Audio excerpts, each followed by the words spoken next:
Hi everyone, it's Olivia here. Thank you for coming. Um, I really appreciate you to come for my first stream. To be honest, I'm not used to streaming, but I'll do my best to answer any questions and also talk a little bit about like Shinto and Konko as well. I hope you'll be able to learn a lot. And if there's anything, just please feel free to use the chat and ask any questions. so yes. Today I thought that I would just talk about some basics. Um, First I'll introduce myself as well. My name is Olivia, and I'm a priest here at the Konko Shrine, which is like this place where I'm sitting now. And this is a shrine of the Konko Faith. And hi Avery, welcome. Thank you for coming. Yes. So this is a shrine of the Konko Faith, and I guess I'll explain it a little more later on. But yes, it's good to see everyone here. I'm kind of nervous because I'm not used to being on live stream, but I thought it would be good to start like streaming, just because like I know usually like I write posts online and I'm more comfortable with writing. Um, but I feel like sometimes it's nice just to have like a stream online to like listen to, and it's more like audio than like visual. So I feel like I felt like that was good to try. So yeah, and yes, thank you. I'm glad to see you here. It really means a lot. I'm so like I'm not used to it, so it's really I really appreciate it. But yeah, I'll explain a bit about like Kongo faith. So basically, it's like it's a Shinto faith, and it's one of the uh, 12 Kyoha Shinto, and Kyoha Shinto is translated as sect Shinto, but actually it's more like the kanji for like teaching group or like association. So I'll write it down in the chat. Kyoha Shinto. Yeah. And this isn't like a self designation. It was given by the Meiji government um, during the Meiji era to particular faiths within Shinto, and Konko faith was one of them. So it's like a historical designation, but it's still kept today. And it basically means like a Shinto faith that wasn't part of the like state shrines. It was more like a faith that was could keep its own practices and its own traditions, and but also it carried the spirit of like the core of Shinto. So yeah. Oh, and Avery says, I understand I'm more used to messaging than calling or being on camera. I'm socially awkward. Oh no. It's okay, me too, honestly. like I'm very shy. So I'm like trying to get used to um trying to get used to being on camera more and everything. I really admire people who can like, just like set up their camera and then do like a video so easily. And I've seen a lot of like in Japan. There's like a particular Shinto priest, and he always makes like TikToks and like informational videos, and I always find it really impressive because I can't do that. Like every time I try to set up my camera to record, I just get too nervous and I give up. But I'm trying today. So I thank you for coming. But yes, um, yeah. Avery, since you're here, do you have any like particular things you wanted to ask, or like any comments or things you were thinking about? If not, it's okay too. Um, but yeah, I'm trying to like I'm just trying to like for this stream. I just think it'll be good to like introduce like myself and like my background. So and try to like familiarize everyone. So it'd be good. But yeah, so and Konko Faith, it has a lot of presence in like not just in Japan, but in North America especially, and South America as well. And that's because of like before World War II and a little after, there was a lot of Japanese immigration to like North America and South America. And, where the Japanese community went, so did the like religious communities as well. And that includes like Konko Faith and like other shrines. So, especially that's why like you'll always find a lot of shrines where there's a lot of Japanese diaspora, like for example in Hawaii and in Brazil and like California, like West Coast. So it's like it's following the community.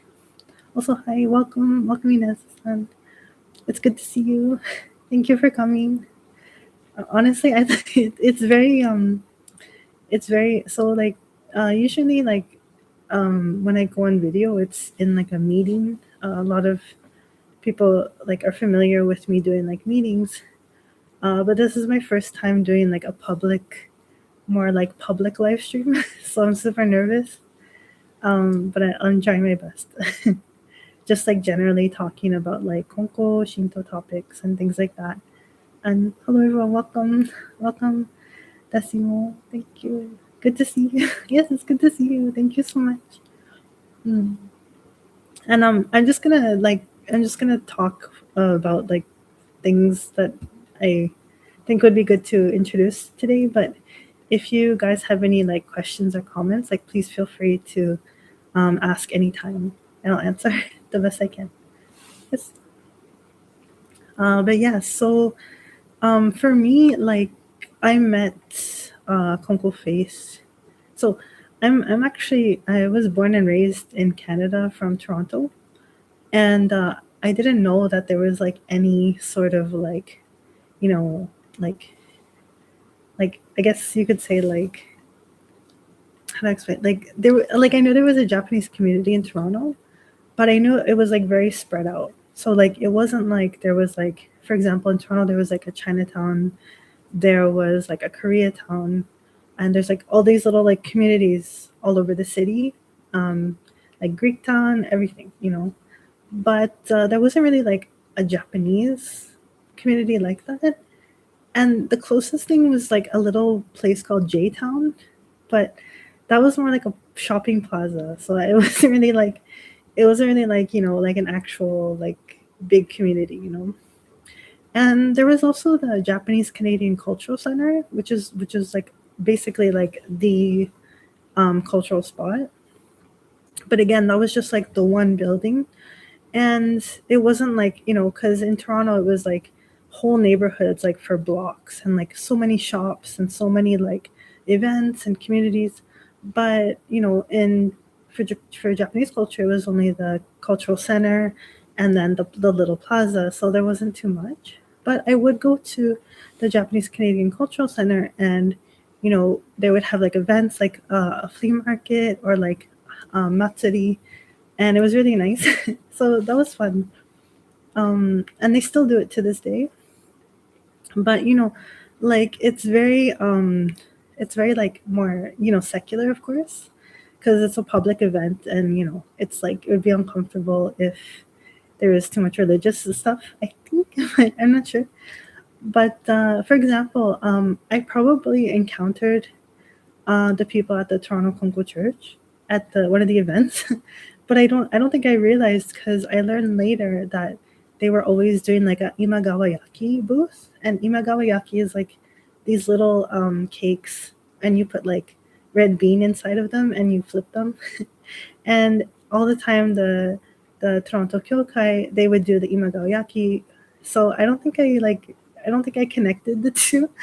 So maybe I met everyone like at a distance back then, but like I didn't actually realize like there was like a like Konko faith that is connected to Shinto, and it's like a shrine. I had no idea. So I was very like surprised when I found out. So the story was that like this is back in 2011. I had just turned I just turned 18. No, it was before. So I was 17 at the time. It was just before my birthday. And usually I took the train home from my high school. But this time I was like, okay, so it's close to my birthday, and I want to, like, I don't know, I feel like I want to find something new. Like, I don't know, I was feeling like vibes to like have a new start or like have a new connection. And my birthday is April 13, and my lucky number because of it is 13 and the number 4. So I was like, okay, let's try to find like what bus is number 13 or what bus is number 4. And I don't remember exactly like what I found, but I did realize that in Toronto there's actually no number 13 bus. I don't know if there is now, but back then there wasn't. But there was a 113 bus. And I was like, oh, that's interesting. And on even more lucky for me is that that 113 bus went from, like, it stopped at my around my high school area, and it went all the way. Oh no, sorry. It stopped at the train station close to my high school, and then it would go to the train station close to my home, and it would take a certain route. So I was like, oh, that's perfect because I don't have to take the train. I can just take the bus. And it's 113, like it's my lucky number. So I decided, like, on one of the last days of I think this before like spring break. I don't remember, or like before a holiday or something. Oh, that I think it was before Easter, a holiday, probably. I don't remember, but it was before a holiday or something. And I was like, I'm gonna try to take the bus because I can just, like, if I get lost, I don't have to worry about school the next day. So I took the bus, and on that bus, actually, in a funny connection of events, that bus drives by the Toronto Kyokai. So like the bus will go, like, it goes around this way, and then the Kyokai is like here. So I saw it in the window, and I was like, oh my gosh, what is that building? It looks so interesting. And I noticed the building had these like had like the thing that shrines have called chigi, which is like on the shrine roofs. You'll notice these like two little horn kind of things, and they're called chigi. And I noticed that on the building, and I was like, "What? Like, is that a shrine? Like, I never seen anything like that in Toronto." And I read the banner, and it said Konko Church, and I was like, "Why does it say church? Because like, is that a Christian church? And like, what's Konko?" So I was very confused. And I was curious. So I went back home and I like Googled it. I was like, what's Konko Church? And I found the website, which was like super old at the time. And there wasn't a lot of updated stuff.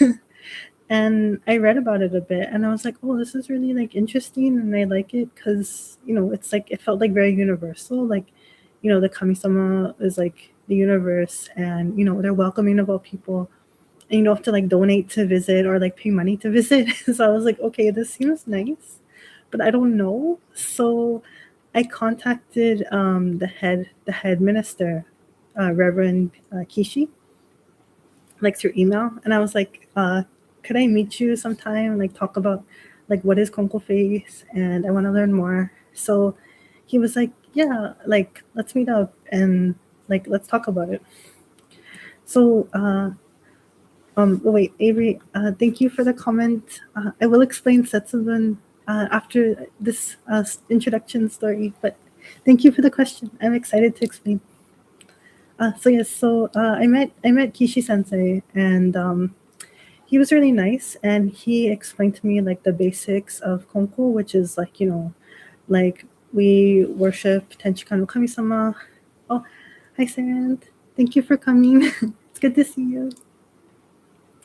But yeah, Reverend Kishi was like, yeah, we worship Tenchika no Kami-sama, who's like the universe. And we do Toritsugi mediation, which is like we listen to your troubles and then we relay it to Kami-sama. And, all the basics like that.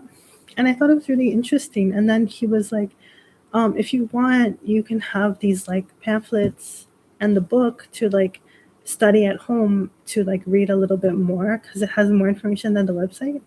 And I was like, oh, thank you, like thank you for offering that. And I liked it because he wasn't like you have to take these or like take them, like he wasn't forcing it. He was just like, if you want it, you can bring them home. And I was like, that's really nice. So of course, like I wanted to read more, and I got like the biography of Konko Daijin and the introductory book and like one pamphlet that explained like the basics of Konko Faith. And then I went home and I started like researching and studying, and I really liked it. Like I don't know, I felt like it resonated with me, and I thought it was like, oh, hi Tifa, hi Vidim San. Thank you everyone for coming. I'm super nervous, but I'm trying my best. But thank you so much. Thank you for coming. It really means a lot. Um, yeah, I'm not good on video, so I'm like, but it means so much. Thank you. But yeah, I'm just explaining a little introduction about my history and like how I met Konko. Mm. But yeah, so actually, what really got me into Konko though was thank you. So I read the introduction book and I liked it because they were talking about like the whole thing was about like helping other people, like universal minded, like we don't like we're not like saying like we are the one true religion, like all the religions are welcome. And it's not about money. Like of course like donation is appreciated, but it's not like you have to pay money to like worship or have a ceremony done, which I really appreciated. And oh, hey, welcome. Welcome really afternoon. um so I really like that. And I remember there was a part in the book, the introduction book, that said like the cause of like human suffering from the Konko perspective. And it really resonated with me because a lot of it was like it was explaining how like it's not like the will of the divine that we have to suffer, but it's like when we humans like lose our connection to the divine, then we like end up in suffering because we like lose that divine connection. So like and like we become more like human centered and like selfish kind of feelings. So like for example,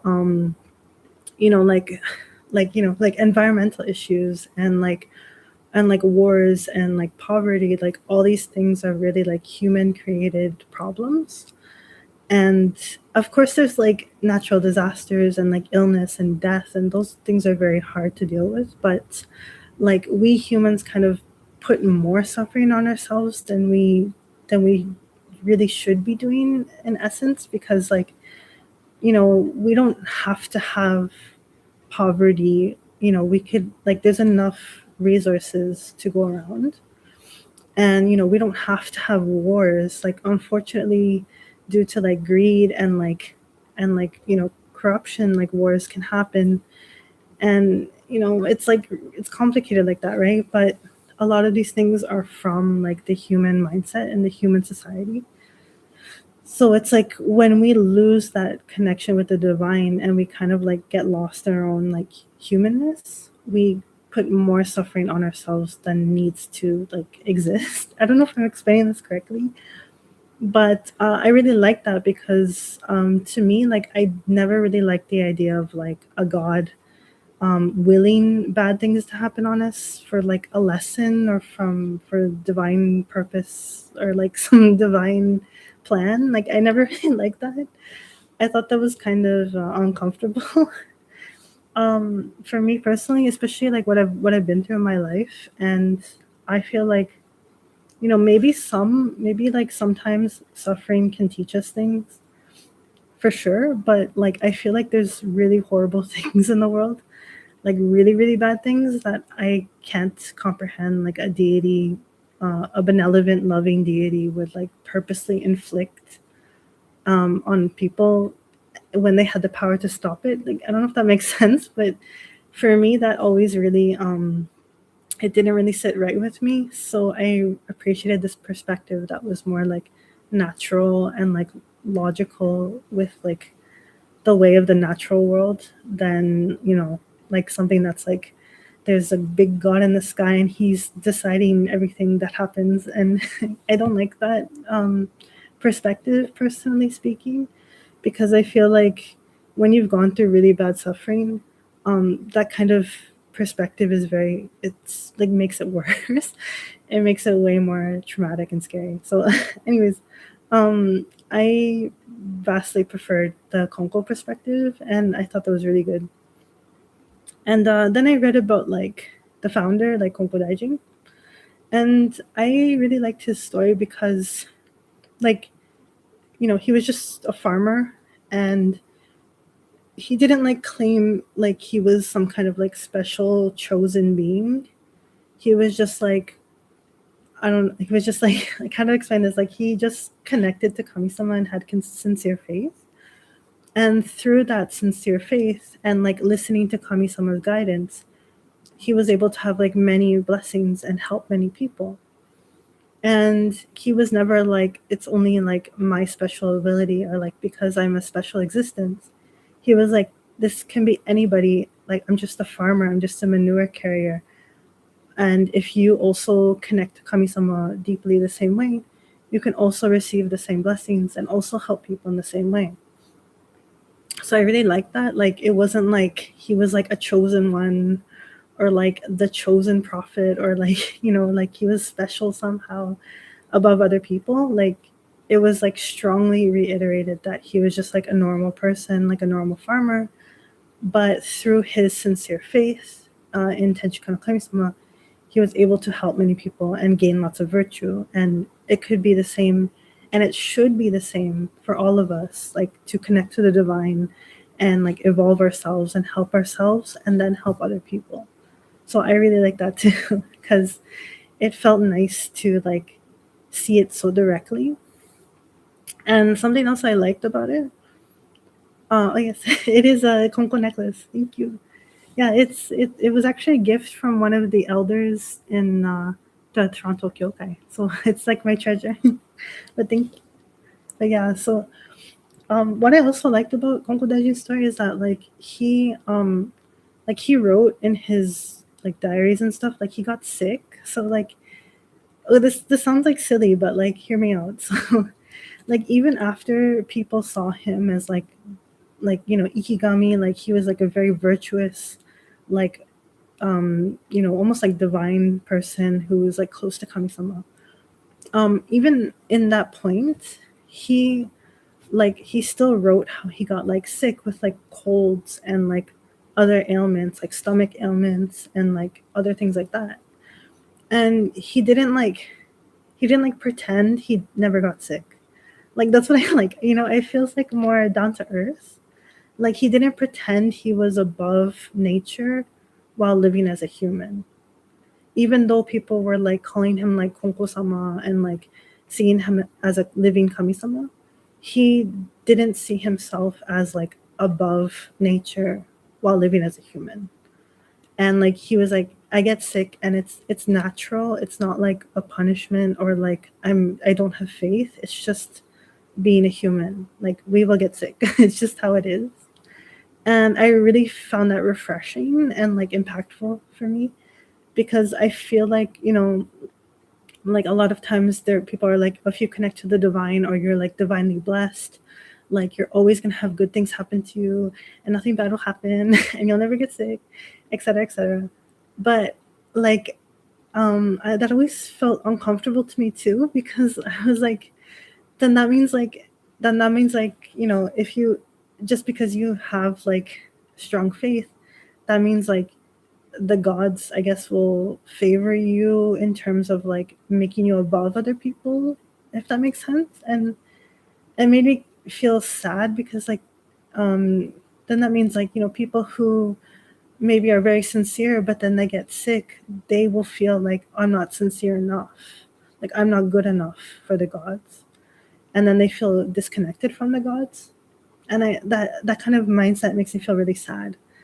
So I really found this refreshing that even though if you get like sick or have troubles, it doesn't mean that you're distant from the gods or the divine. You're still close. It's just human life is like that. And it's natural. And I really like that. So I found that really beautiful and moving too.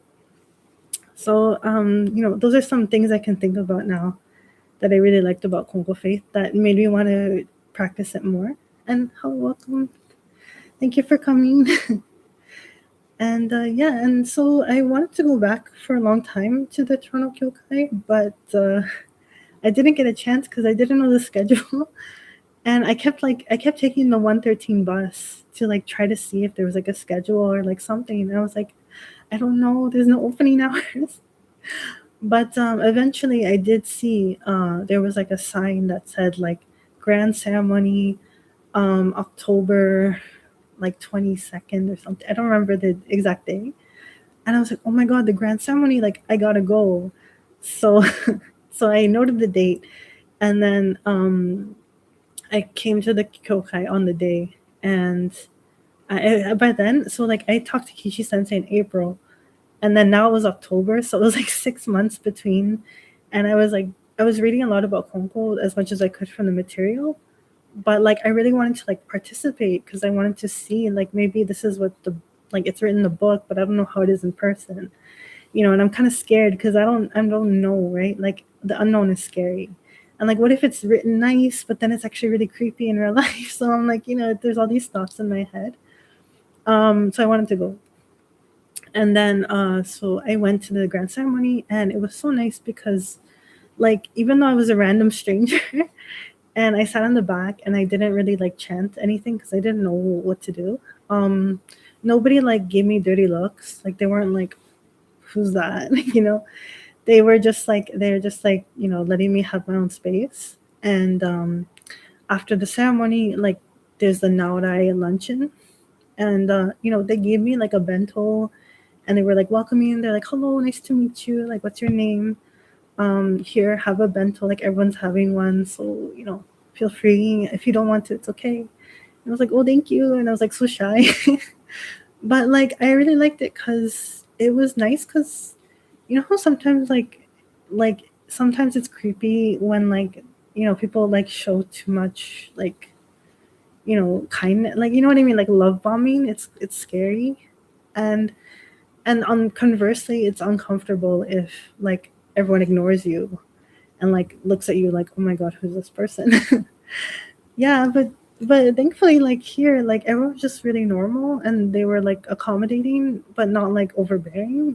So I really appreciated that. And there was one woman who was an elder lady. I remember her name was Minnie, and she was super nice, and she was like so wise.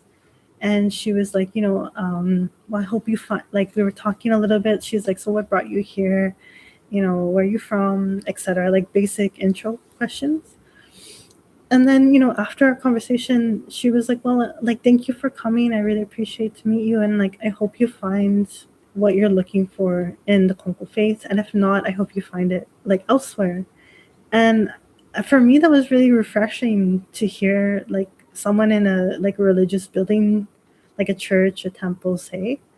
Because I always feel like, because when I went to Catholic churches and Buddhist temples, at least in Toronto, I always felt like this kind of like pressure. It's a normal pressure, because of course they want you to be a part of their community, right? So it's like, yeah, like thank you. But here it was different, because it was like they were like welcoming me to the community, but they weren't like, there wasn't that like pressure. It was like you're welcome here if you want, but if it's not the place for you, that's okay too. And I hope you find it where you need to find it.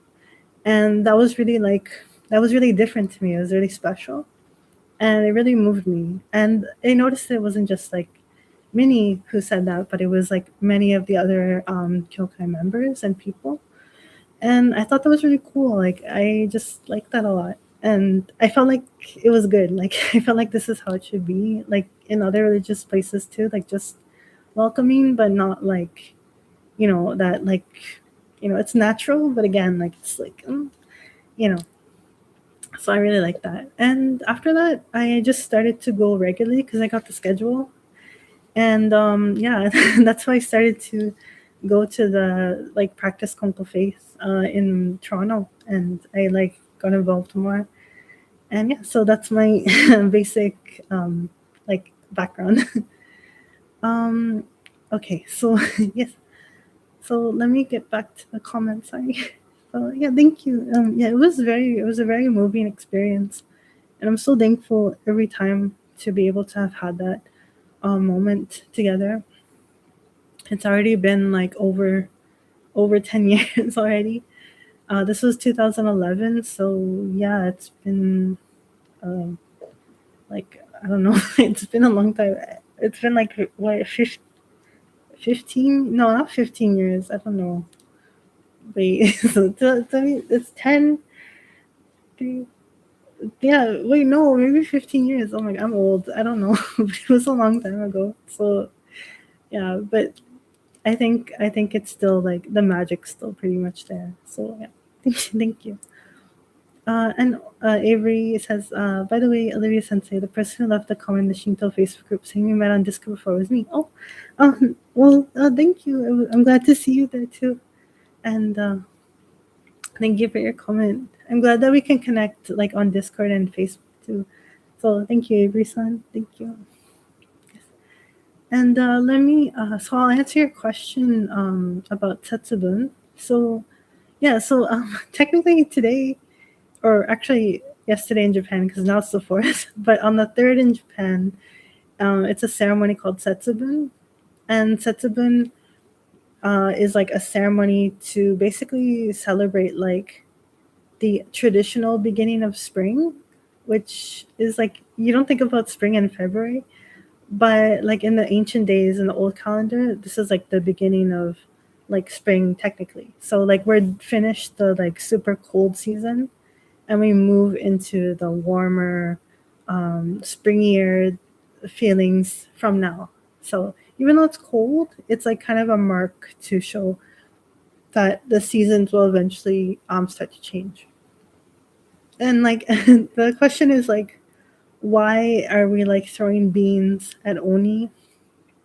And I should have like I should have freshened up more before I went on live because honestly, like there's a few reasons, but basically today we had like 2 private ceremonies.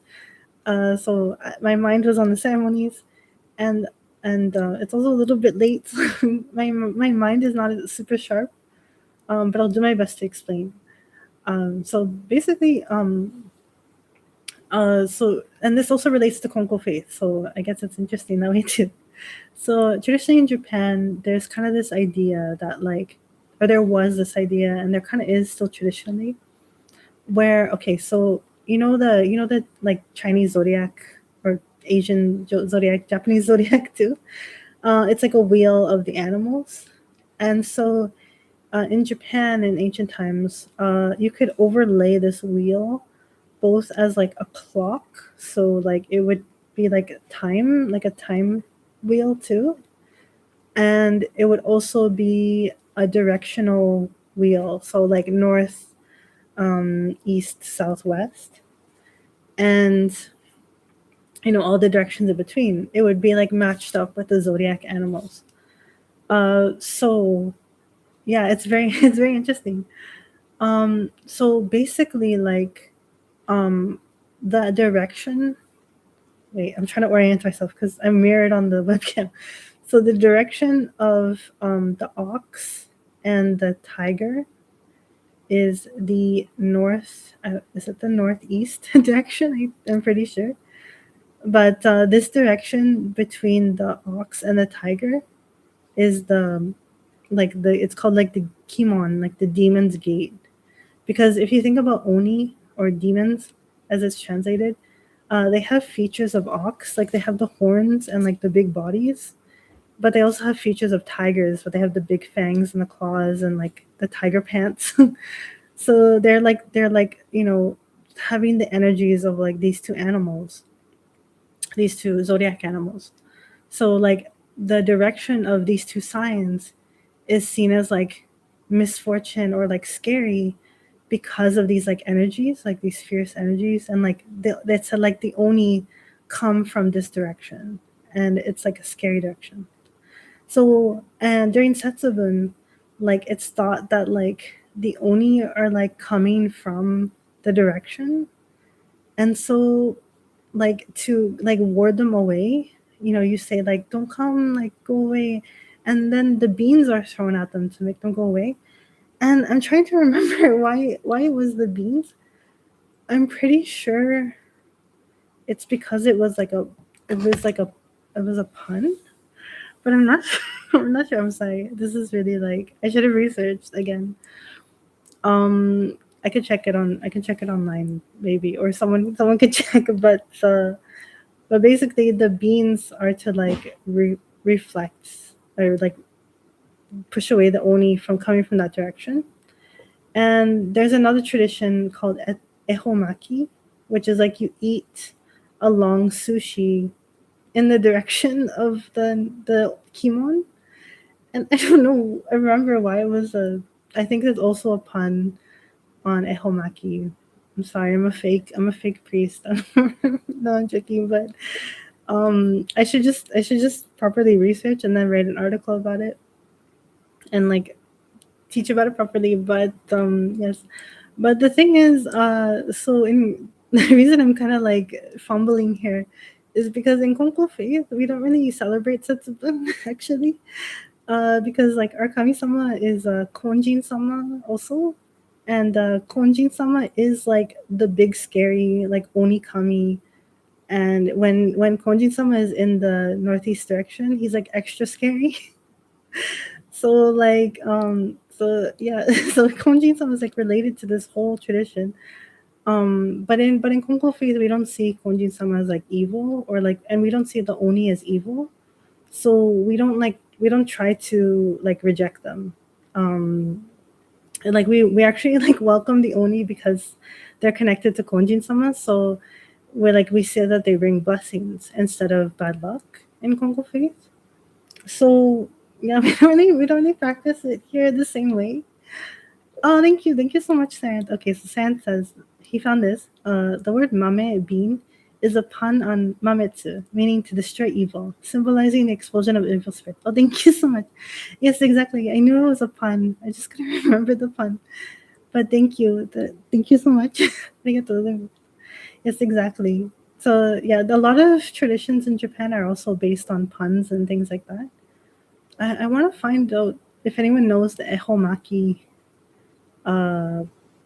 ehomaki pun. I don't remember now. And Ina's-san says, also, beans or grains are said to contain the vitality and magical power needed to ward off evil. Ah, yes, exactly. As to why, that is a good question. But it might be because of you know they're kind of like a staple food as well. Beans, they're easy to eat and they give you a lot of energy. So it could also be a reason because, like in old Japan, oh, this is another topic that's really interesting.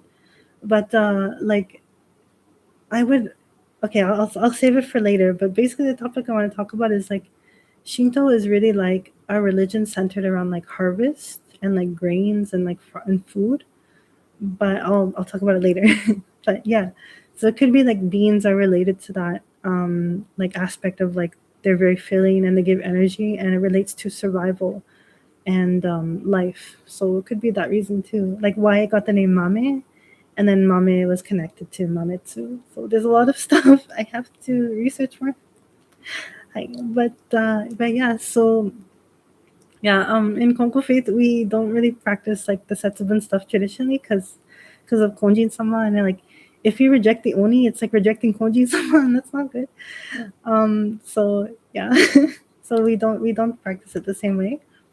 But we do give out like beans as like a little offering, like to the worshippers. Like we give them little bean packets as like good luck and like well wishes. Actually, this is our mascot, Oni-chan, and he is a baby Oni. And because Kongo Faith is connected to Konjin-sama, so he came here as a as a Oni Kami-sama too, and he's our mascot, Oni-chan. But yeah, he's like a he's very cute. Yes, and he has a patch on his pants. He's cute. Oh yes, I welcome. It's good to see you again. Yes, this is our mascot, Oni-chan. Okay. Good luck. Good luck at work. Thank you so much for coming. And yes, he's super cute. Yeah.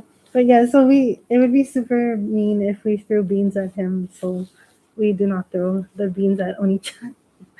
But he's happy, so we get lots of blessings. But yes. Oh my gosh, sorry. But yeah. Um. So so the question from Michael is: Are Oni considered yokai or kami-sama or some completely separate entity? And where do Oni come from anyway? Okay, so this is a good question. So Oni, the kanji, I'll write in chat. Sorry. Oh, okay. Vadim-san, wait, before we start, Vadim-san says, I remember ehomaki is pretty new made-up commercial tradition. There's no evidence that people ate large rolls in a happy direction for 1998. Oh, okay, thank you. Yes, because I was confused. I was like, I don't know why, like, the ehomaki happens. But thank you for that, because I thought it was also a pun, but I guess not. I'm sorry, like, so bad at this.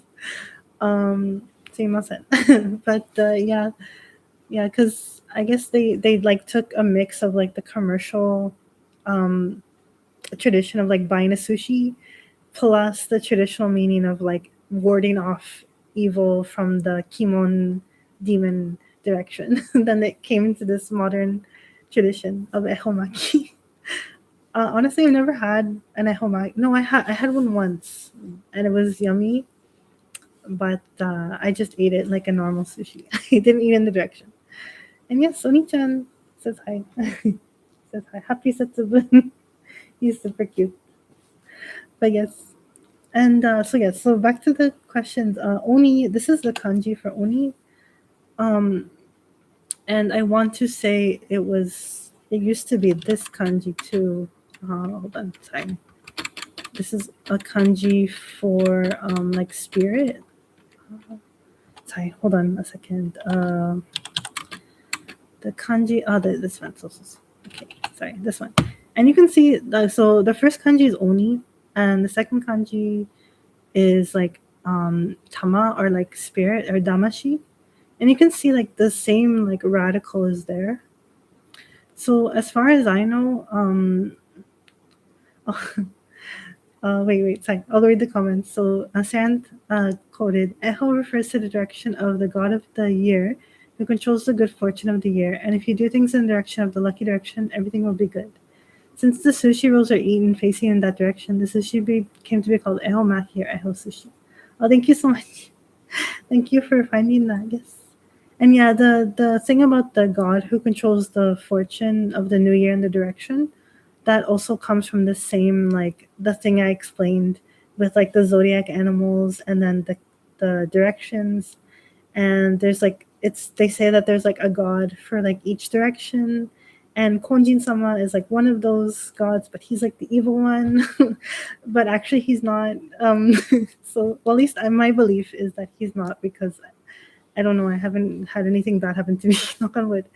No, I'm joking. But yeah, like in traditionally speaking, Konjin sama was said to be scary or like evil, but actually in the oldest like understanding, he wasn't an evil or a scary kami-sama. He was just very powerful.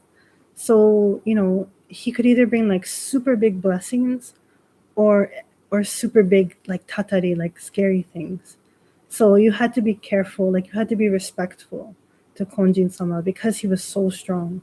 So that was the original meaning, but then it kind of twisted over time to be like, oh my gosh, he's scary, so don't offend him. And that's where the whole thing happened. But in the Meiji era, all this like kind of was like subdued. So a lot of this has been like lost to time pretty much in the grander sense. But in the traditional like areas and like traditional culture of Japan, this kind of still exists. So it's like a little complicated. And is Oni-chan an Oni-chan pun? And not on purpose, but it's funny that it sounds like Oni-chan too. But honestly, we couldn't figure out like a real like proper name for him, so we just said Oni-chan. But actually, now he does have an official name, and his kami name is, let me see if I have it right. Nigi Sasame Amet. Oh my gosh, sorry, I'm so bad today. Nigi Sasame Ame. I don't remember if my name was like. I'll come back to it later. It was like, but it was like a formal kamisama name that Masafumi Sensei gave him, and it means like gentle, like young prince of the gentle rain. So he's like, because Oni are related to storms and rain, so he's like a gentle rain and storm kamisama. So yeah, sorry, and mascot too. But yeah, and yes, please go ahead to let your cats out. And yes, Redeem-san says, it's okay. I love that in Konko we're just chilling with Oni and Kyokai. Nothing too difficult. Me too. It's so good. And Saren says, I'm not sure if this is a correct understanding. Though Oni sound much like we understand Yotnar and heathenry, they are big primal spirits. Some are pro-human, some not. Ah, yes. Yes, exactly. It's very similar to that. Like, they're very like, yes, there's a proper name for him. I'm sorry. I'm really like, I think I'm just nervous and like it's late and I'm tired. So I'm not like really on my game today, but I'll let you know after when I talk to Masfumi Sensei again, and I'll tell him the real name. But yes, so thank you, Saren. Sorry. But yes, you're right. Like Oni are very similar to Yotnar. I feel like so back to the kanji, like the kanji for Oni kind of meant something just like a spirit, like a primal spirit, like it wasn't evil or it wasn't particularly good or evil. It was just like, a spirit. And eventually, um I think it was that there was a few things that happened, but this is kind of controversial.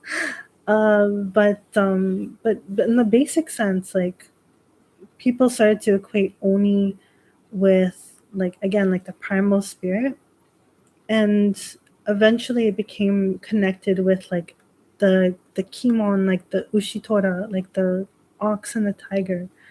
And so these like primal spirits became to be associated with these like strong um energies and symbols, and that's how they began to take the form of like this big like hulking like horned scary like existence.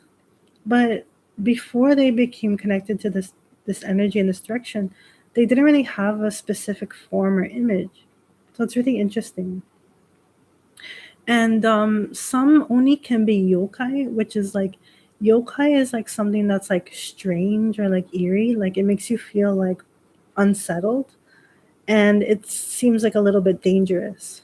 And on the other hand, a kami is something that makes you feel awe, like whoa, like like there's something beautiful, but it's a little bit scary, but you're like in awe of it and you want to worship it. That's kami.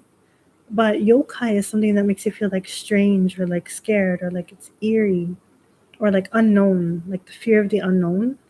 So yokai and kami aren't really like the class of spirit. It's more like a feeling that it's describing the spirit.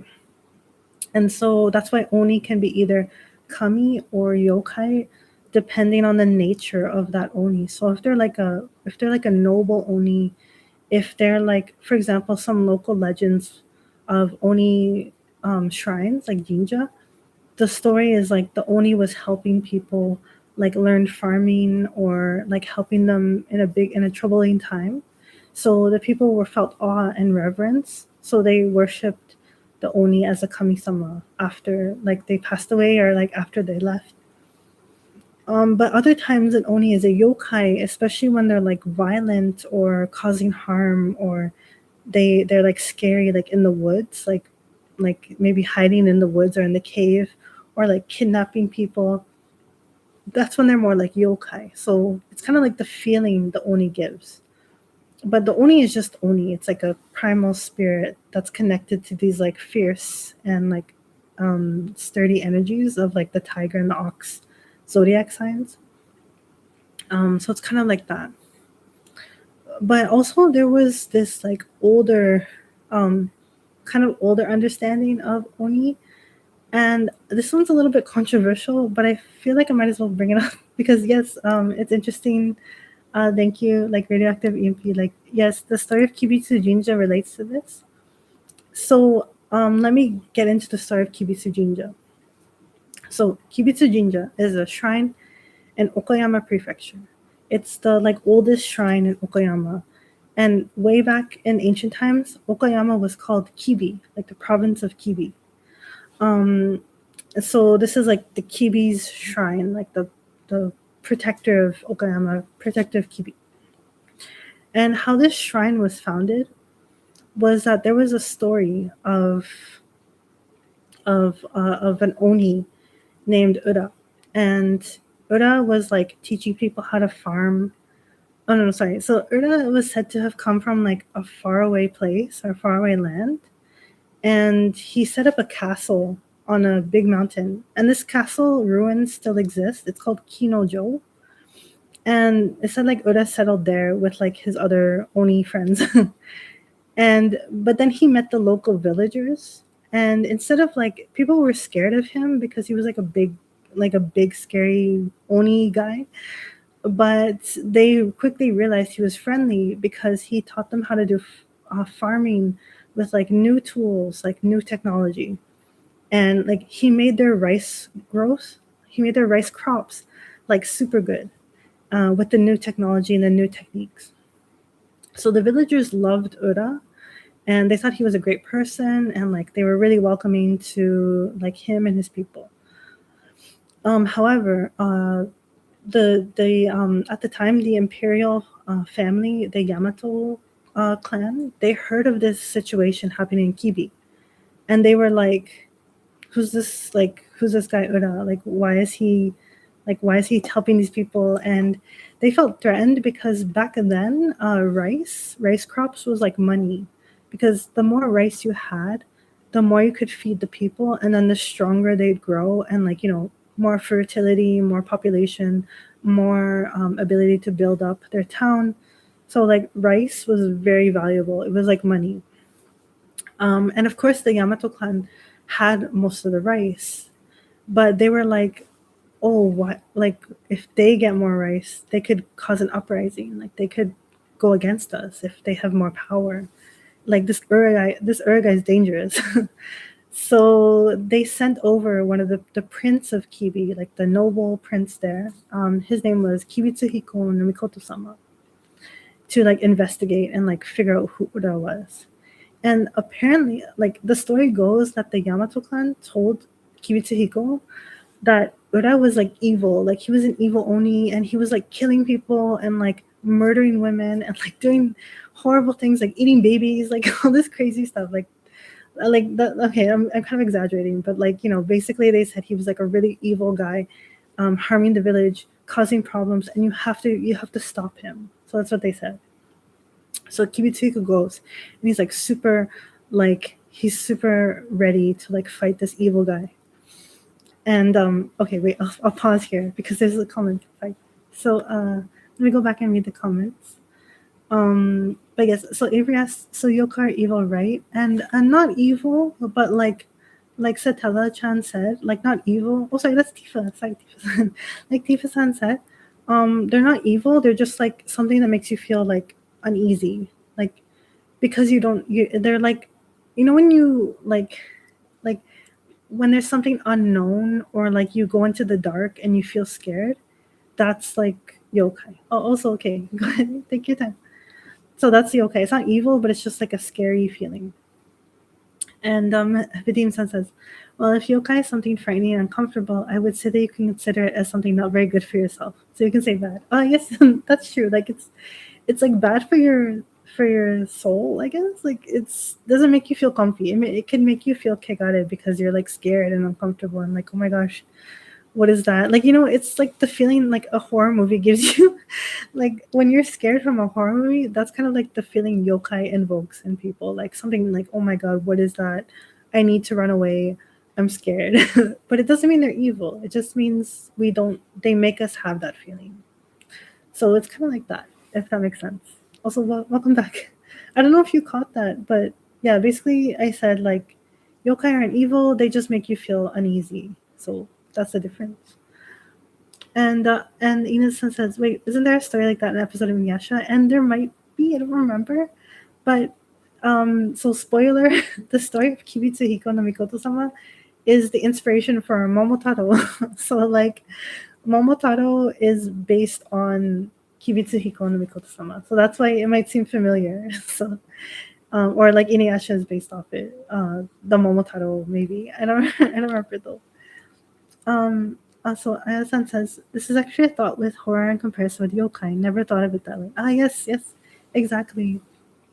Like if you think about Koizumi Yakumo, like Lafcadio Hearn, like, you know, his stories, they kind of like, they're almost like horror stories or like ghost stories about the yokai, and that's on purpose because the yokai are kind of like invoking that feeling in people traditionally. But yeah, oh, Avery says, I'm not the type to talk to evil spirits. I don't mess with them. Oh no, but they're not evil. Like, it's just, yeah, you have to be like cautious because you don't know their nature. That's the whole thing about yokai. Like, you don't know. It's like the fear of the unknown that they give you. The fear, like the feeling they give you, is like the fear of the unknown because you don't know their nature, so you're afraid of them. But they could be good, but they could be bad. So that's a problem. You don't know. So yeah, it's, you have to be very careful if you encounter yokai because you just don't know. So yeah, but thank you. Oh yes, so I'll continue the Kimitsuhiko story. Oh, sorry. I'll read your comment too. So Aya-san says, when they're known in a way, is that the tradition point of yokai to kami for some? And yes, absolutely. Like this will come clear in the story too.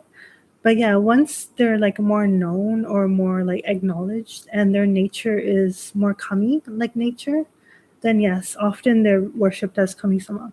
That's why like you'll see like oni shrines and like kappa shrines and even like tengu shrines, like on Mount Takao. It's like a, I think there's like a shrine to tengu, and it's kind of like that because you recognize their kami nature. Yeah, thank you so much. Yes.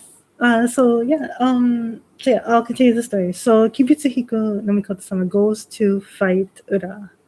And in Momotaro, in the Momotaro story, he goes with a dog, a pheasant, and a monkey.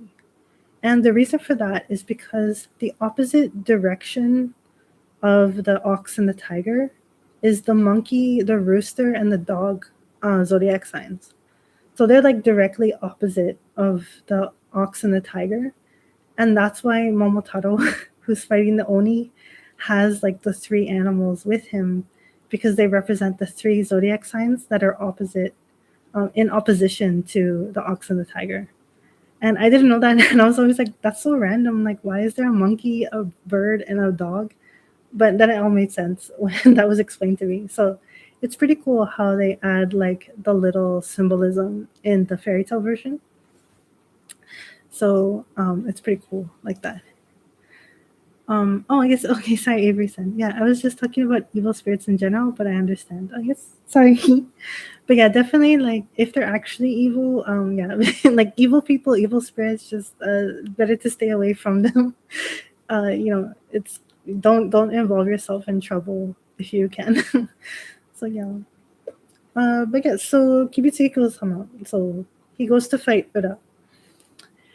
And so they immediately like fight. Like he doesn't ask Ura any questions. Like, and Ura tries to explain himself. Like, I'm not your enemy. Like, I don't want to hurt you. I don't want to hurt. I'm not hurting anybody. But Kibutsuhiko has heard too much, and he trusts. Of course, he trusts his own family over like a stranger. So he immediately like just attacks him, and they have a big fight. And like the story goes kind of crazy. Like he shoots an arrow at him, and Ura turns into like a bird, and it gets kind of really intense. But eventually, unfortunately, Ura falls, and then Kibitsuhiko no Mikoto-sama cuts off his head, and then he beheads Ura, and he's like, I win now, and I protected you.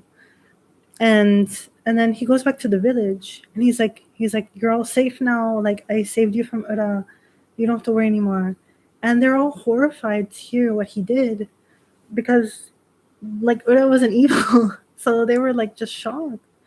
but they couldn't really say anything to him because he's like imperial prince. So they were like, oh my gosh, like they were just like, like the solemn atmosphere. And Kibitsuhiko-sama didn't really understand why. And he thought maybe they were just like scared or like they were overwhelmed. So he just didn't question it more, and then he went back to his camp. But the story goes on to say that he kept getting dreams, like bad dreams, of like Ura coming to him and saying like, I wasn't a bad person. um I wasn't evil. So, you know like, I want you to know this. And Kibitsuhiko no Mikoto-sama was trying to like register what was happening, but he kept having these dreams. Also, wait, I'll stop here and read the comments. So, Tifa says, Shinta really does not do the whole evil spirits thing, so you don't have to really worry about it, Avery. And Avery says, got it. And Vadim says, okay, well, thank you, I guess. Oh, yeah, well, so, yeah, I'm just being like lighthearted about it, but like, yeah, like, in Shinto, there's not really a concept of evil, like pure evil. Like, it's not like there's the devil, the demons, like demons in the Western sense. When I say evil, like evil people, evil spirits, it's kind of like a hyperbole of like avoiding people who, or spirits who only really think about themselves, or really selfish and don't care if they hurt you to gain something in return for themselves. But of course, like, this corrupted nature can be and should be purified with oharai. So even if a spirit or a person is in this like bad state or like evil state, they can change out of it and they can grow out of it. And through like oharai, through like purifying their spirit. So that's why there's no such thing as like pure evil, because the spirit can always change. So that's important to make a distinction, like all jokes aside and like hyperbole aside. In the Shinto perspective, there isn't a pure evil. It's really just like pure good and like inherent goodness, and then a corruption that can occur of that goodness. So, the corruption occurs from usually an accumulation of kegare, or like negative energy. So, if you're constantly feeling like overwhelmed, like if you're constantly feeling sadness or anger or frustration, and you don't purify those feelings, then it can lead to corruption of your soul, which is like, like a more self-centered feeling, more aggressive feeling, more wanting to like harm other people, to let out your frustration or to feel some sense of power over your difficulties. And when people do bad actions like that or evil actions like that, we call that tsumi, which is like, it's spelled like this, and it's translated as like sin, but it kind of means something more like a crime. So, we have to be careful to avoid becoming corrupted like this from the kegare and committing tsumi. So we can always go back to our inherent goodness, but again, there's no such thing as like inherent evil. So it's important to remember that when talking about like Shinto perspectives, like in all seriousness. So yeah, so there's not like pure evil, as Tifa-san said. Yeah, thank you. Yes.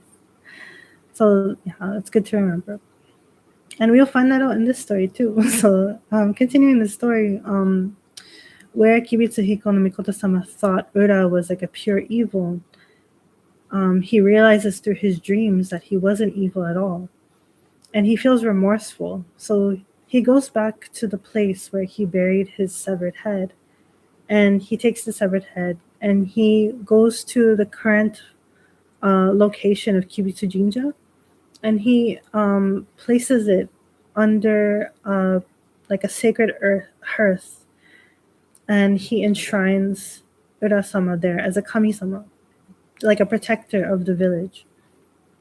And he apologized and he says, I'm sorry.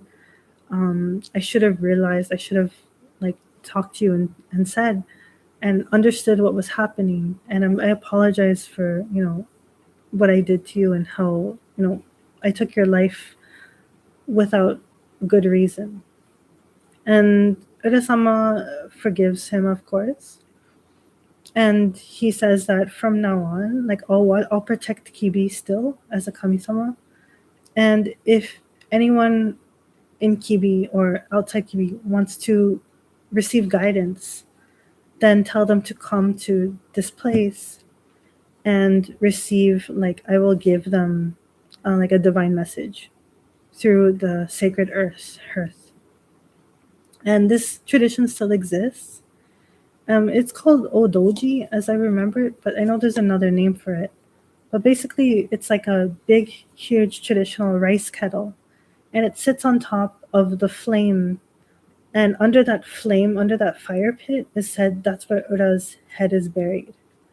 And it's said that flame has been burning since like ancient times. Like they've kept that flame alive.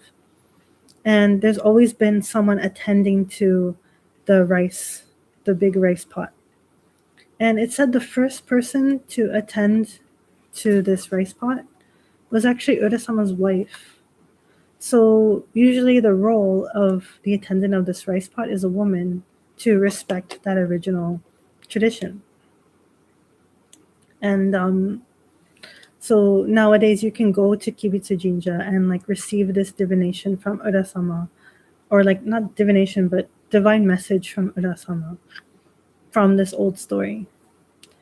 And so there's a lot of like understandings of the story or like the real historical implications, because it sounds like a mythology like Momotaro, but in fact it's believed to be real history in Kibi and Kibitsu Jinja. So a lot of people think like, well, if was like, because Oni is more like a mythological, like spiritual existence. It's not like a physical existence. So how could something that is a spirit like build a castle and teach people how to farm?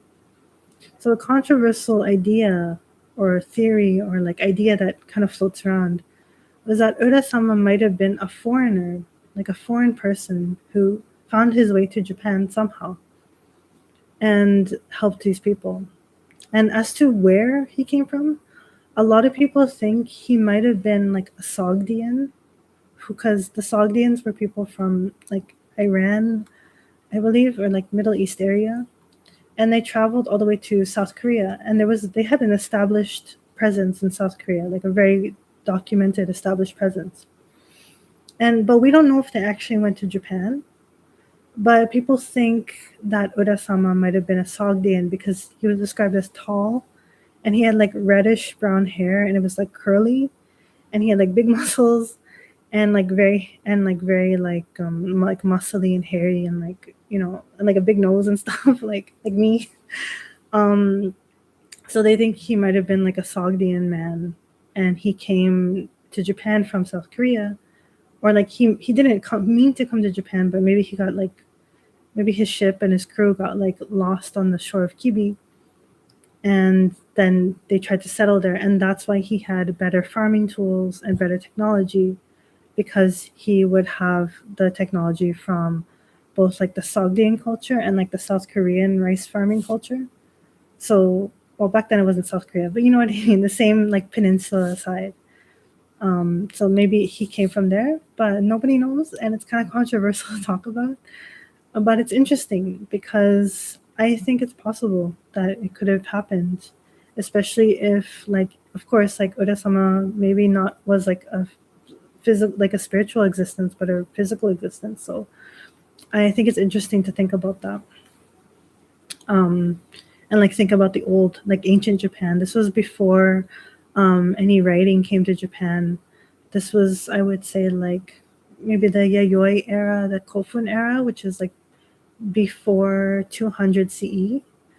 And the first writing, like the Kojiki and stuff, that was 600 CE. So there was like a big gap of history that wasn't written down or anything like that. So it's possible, like we don't know. And including some other like hints, for example, like Haniwa, like the clay statues from the Yayoi and Kofun era, a lot of them look like Sogdians because they have like curlyish hair and like, what, like more like Middle Eastern, like Mediterranean features. So it's interesting. Like we don't really know exactly, but it's very possible because of the close link and like so many other historical connections. Yes, so the time period we're talking about, this Urasama and Kibitsuhiko, is either Yayoi era, so Yayoi era, which is from 300 BCE to 300 CE, or Kofun era, which is 200 CE to about, I think it was about maybe like 500 CE or something. And then after that came Asuka era. And then that's when like Buddhism came to Japan. And that was like 500, 600 CE from the start. Just off the top of my head. But it was before the Asuka period, which is before the writing came to Japan. But it was like, Kofun is like the burial mounds and things like that. But yeah, so that was the story. And now Uresama, he's recognized as an Onikami. And so, someone or an existence that was thought of as evil and like a killer and like violent actually turned out to be helpful and divine, like a divine kami-sama. So it's interesting to see how that happens. Okay, so let me read the comments. Yeah, Avery says, which is obviously different from sin in a Christian sense. Yes, to me is different than Christian sin. And Radioactive EMP says, I really like it as a parable and as a legend. Thank you for explaining Olivia's sense. It's my pleasure. And Tifa, do you mean like misogi, like to purify like kegare or like tsumi? Oh, I see Avery's comment. Can you spiritually purify yourself with water at home? And yes, there's a home misogi. Actually, let me pull it up for you here. Hold on. I don't know if can you link things in the comments, but yeah, there was a home misogi guide that was written a long time ago from the Tsubaki Shrine in America, and they made this guide you can do at home. But honestly, like even if you just like you can chant and do misogi at home in your shower, but like even if you just like go into the shower and like feel the water like purifying yourself, that is also like a form of misogi. Like you don't necessarily have to do the chanting. It's more like the feeling of like within yourself, within your spirit. So, if the chanting is like making you feel frustrated, it kind of goes against the point, because if you're feeling frustration or like nervousness from not chanting correctly, that's just bringing kegare anyway. So it's better just to like let the water like make you feel more clear-headed at first, and then later on you can practice the more like traditional way if you want to. But the main thing is that you feel it sincerely from inside, because there's no point to do a ritual if it goes against what it's supposed to do. Does that make sense? This is the same kind of like idea in general with like Shinto and traditional Japanese practices overall, is that like if you force yourself to do a ritual or a tradition and your heart is not in it 100%, like if you really don't, like if you're tired and you're like, I don't want to do this but I have to do it, there's no point, like there's no point to do it at all, because the whole reason we do these rituals and we do these practices is to make our soul, our mitama no kami inside of us like feel something and feel purified and feel closer to kami-sama. And if these rituals are doing the opposite of that, then there's no point to do them because it's just counterintuitive, right? Like it's like just doing it for the sake of doing it is not why we do things in Shinto. And that's why I don't like it when people kind of try to define it like black and white. They say like, oh, there's orthodoxy and orthopraxy, and Shinto's orthopraxy, like it's the right practice. And that's like true to an extent, but it's not true in the sense that you just do it like if you do the ritual, then you're good. Like it's not like that. It's really about like the heart behind it and like how you're feeling and your intention. Because if you don't have that, then there's really no point. Let me see. Avery says, I felt nervous when trying to chant and kept apologizing to Kami-sama before. Oh, yes. So, yeah, like if you feel nervous, like you don't have to apologize. Like, it's just okay to like go slowly. And I mean, of course, like Kami-sama, I know appreciates your apologies and your sincere heart.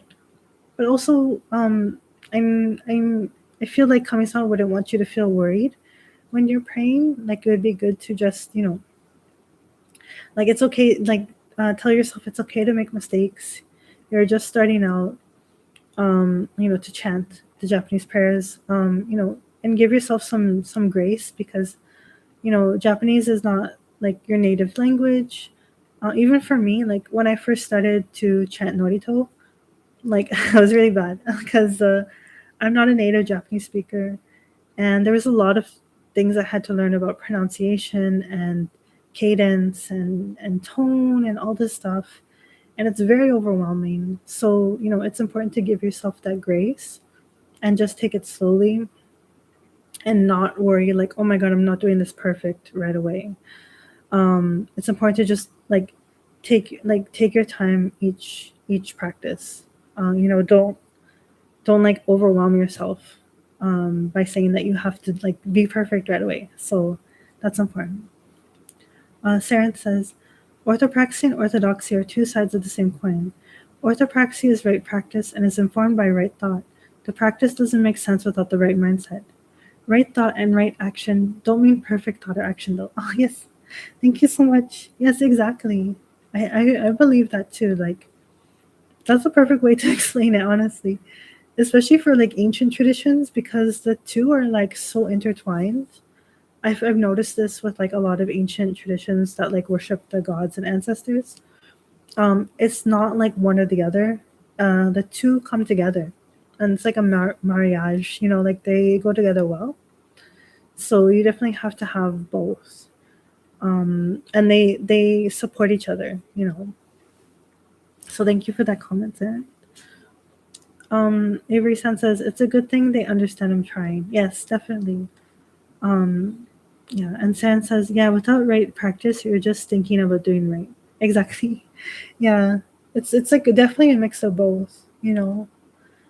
Um, and it's I know it's hard for like a lot of people who like what I'm trying to say is that a lot of us have grown up in either like a Christian context society, or even like if you're born in like not Western side, but like either like the Christian or like Islamic or like Buddhist kind of like cultural, not religion, but like cultural influenced society. I don't know how to explain it, but these religions are very focused about like a lot of things to do with the teachings, right? Or like the doctrine.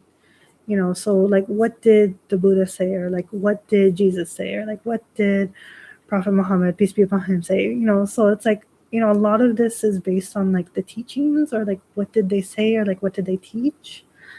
And there's the action of going to like worship, but a lot of it is based in like a lot of, how to explain it, I don't know if I explain this right, but I hope you guys know what I mean. Whereas like in ancient religions, there's not like specifically like the person to look to necessarily. Like there is some like important figures and important teachings, but it's not like the core most like important thing. And I would argue this is even the case in Konko Faith, where like there's a lot of emphasis on like Konko Daijin's teachings. But the thing is that you're not supposed to follow those teachings like perfect, because you can't. Like it's impossible, because those teachings contradict and they're tailored for each person. The point of like looking to these teachings is to see like the general like understanding of kami-sama and the general like perspective of kami-sama, and then how does that apply to your like life right now and your own connection with kami-sama right now.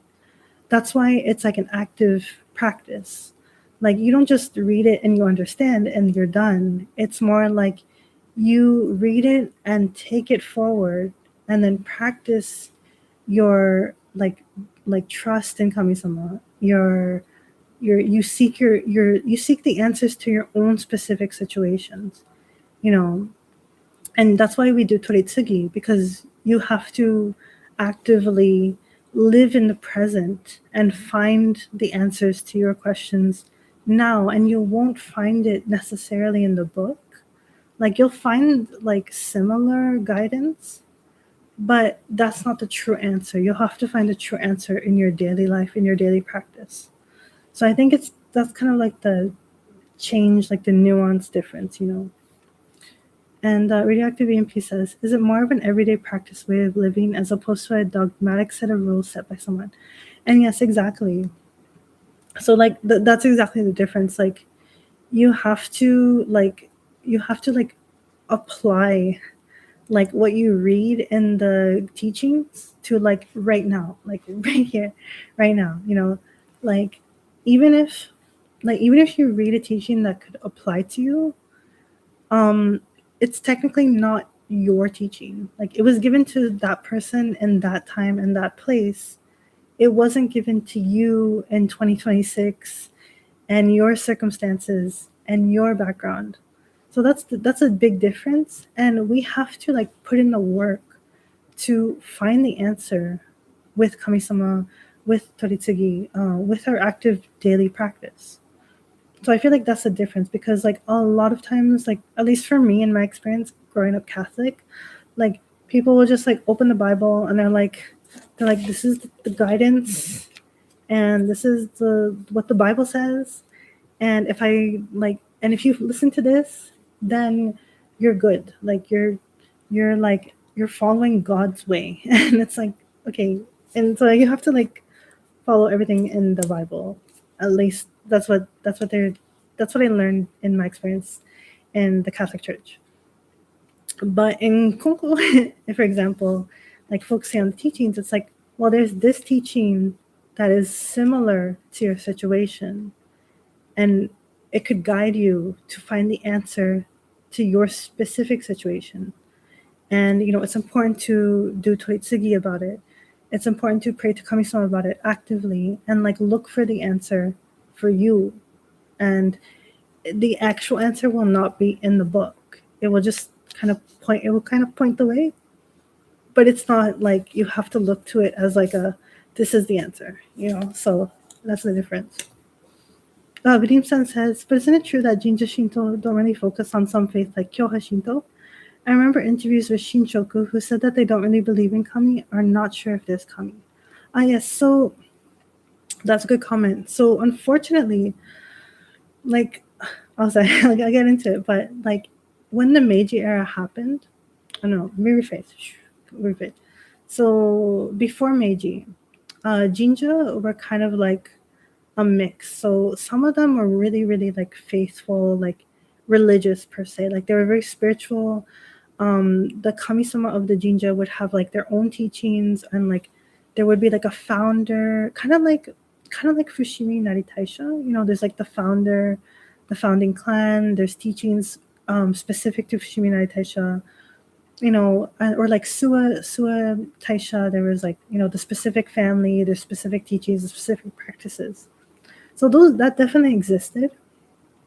Unfortunately, after like during the Meiji Restoration, and having shrines under the Empire of Japan, a lot of them were kind of like secularized, if that makes sense. Like they wanted to do away with like superstitions and like with like oldish beliefs. Like they wanted to westernize and like modernize the shrines under the Empire of Japan. So a lot of these like traditions were either like subdued or they tried to be erased, and a lot of kami-sama names were erased too, as you know. So that kind of, so now after World War II, the shrines that were like the taisha, like the head shrines that carry these traditions, they went back to try to restore them, like Fushimi Taisha, like Suwa Taisha, like other shrines, other bigger shrines. They tried to kind of like revive these things. For example, like at Hakone Jinja, there's actually like a teaching, like on a big billboard, that's kind of like similar to Ayo Kakeo, where it's like, Kami-sama relies on humans, and then humans rely on Kami-sama. Like kind of these like interesting, like more spiritual teachings. But that is not across the board, because then there are some other jinja, like you said, where there's like the priest and they're like, I don't know if this Kami-sama exists. I'm just here because like my grandpa served this shrine. It's like very secular. Like there's nothing spiritual, there's nothing religious at all. And like that, it is what it is, right? Like that's also a valid form, I think, in some way, because it's like maybe it's not religious or spiritual, but it is traditional, it is cultural, and they're continuing on that cultural tradition, even if they themselves don't really have like a spiritual like understanding. But that definitely exists, especially in the modern time. And for those shrines too, they don't really focus at all like on the religious side. They're like, I just serve this shrine for like the neighborhood, for the culture, for my family, like for my grandpa, for my dad, and I'm just going to take care of it and protect this tradition. And that definitely exists on like a big scale. But then there are some like other jinja that were like, that maybe used to be like that, but then they're returning to the more like spiritual religious side. But that being said, like the Kyoha Shinto side, they've like we've been consistently like spiritually like connected and keeping that religious tradition of Shinto. And in a way that's kind of like important, it's kind of like the importance of the Kyoha, because they were able to keep their traditions over time. So because of that, they've been able to protect the original teachings for so long. So it's really good like that too. Oh, sorry, Masumi Sensei's here. He's passing by. And Tifu-san says, didn't they try to change some of the names to kami names in the Kojiki only? And yes, exactly. Like there was this kind of decree to only put kami names of the Kojiki. So, for example, like at Fushimi Teisha, there was the kami-sama named Shiragiku or kami-sama, which means like white chrysanthemum kami. But then they changed it to like Ukanomita no kami-sama. So that's kind of like an example of like what happened. Sorry, that's the reason this is black. But yeah, there was a lot of reformations and changes that the many of the jinja had to go through, but the Kyoha Shinto didn't have to go through. And yeah, everyone says hi. Tifa-san says hi. Masafumi. Oh, they say hi. You want to say hi to them? Yes. It's okay. Come say hi. Who is there? Like all my, I don't know, all the Hi. friends. Hi. Hi. Yes, it's like, yes. Oh my gosh. Okay, bye. Sorry. Yes, everyone says hi. Okay, bye. Oh my gosh. But yeah, it's funny. Oh yes, Mike says, I believe something was similar was mentioned in Kimi no Nawa. And he said, thank you everyone for saying hi. I'll tell him you all said hi. So it's really good. And yeah. Oh yes, thank you. Yes. I kind of I don't remember what I was talking about now. Oh yes. So yeah, like about from Jinja Shinto to Kyoha Shinto, they like there was that difference because of the Meiji era. But before Meiji era, I feel like there was definitely a more like religious and spiritual side more commonly. But that doesn't mean it didn't exist. That there was still like more secular minded priests like before Meiji. Especially apparently it was a common issue that a lot of Jinja priests back then they were like exploiting people through like sales of omamori and like ceremony fees. So that was pretty bad back then. Like they would say like, oh, if you want to have blessings, you have to get this like ofura that's like really expensive, and if you don't get the ofura, then you won't get the blessings. So that definitely existed back then too. So it was pretty. It could have, humans are like varied like that. So unfortunately, that did happen. But we tried to practice the right way, anyways. And yeah, Vadim says it was nice to be on Masumi stream today too. Oh yes, I saw you in the comments. Thank you for joining.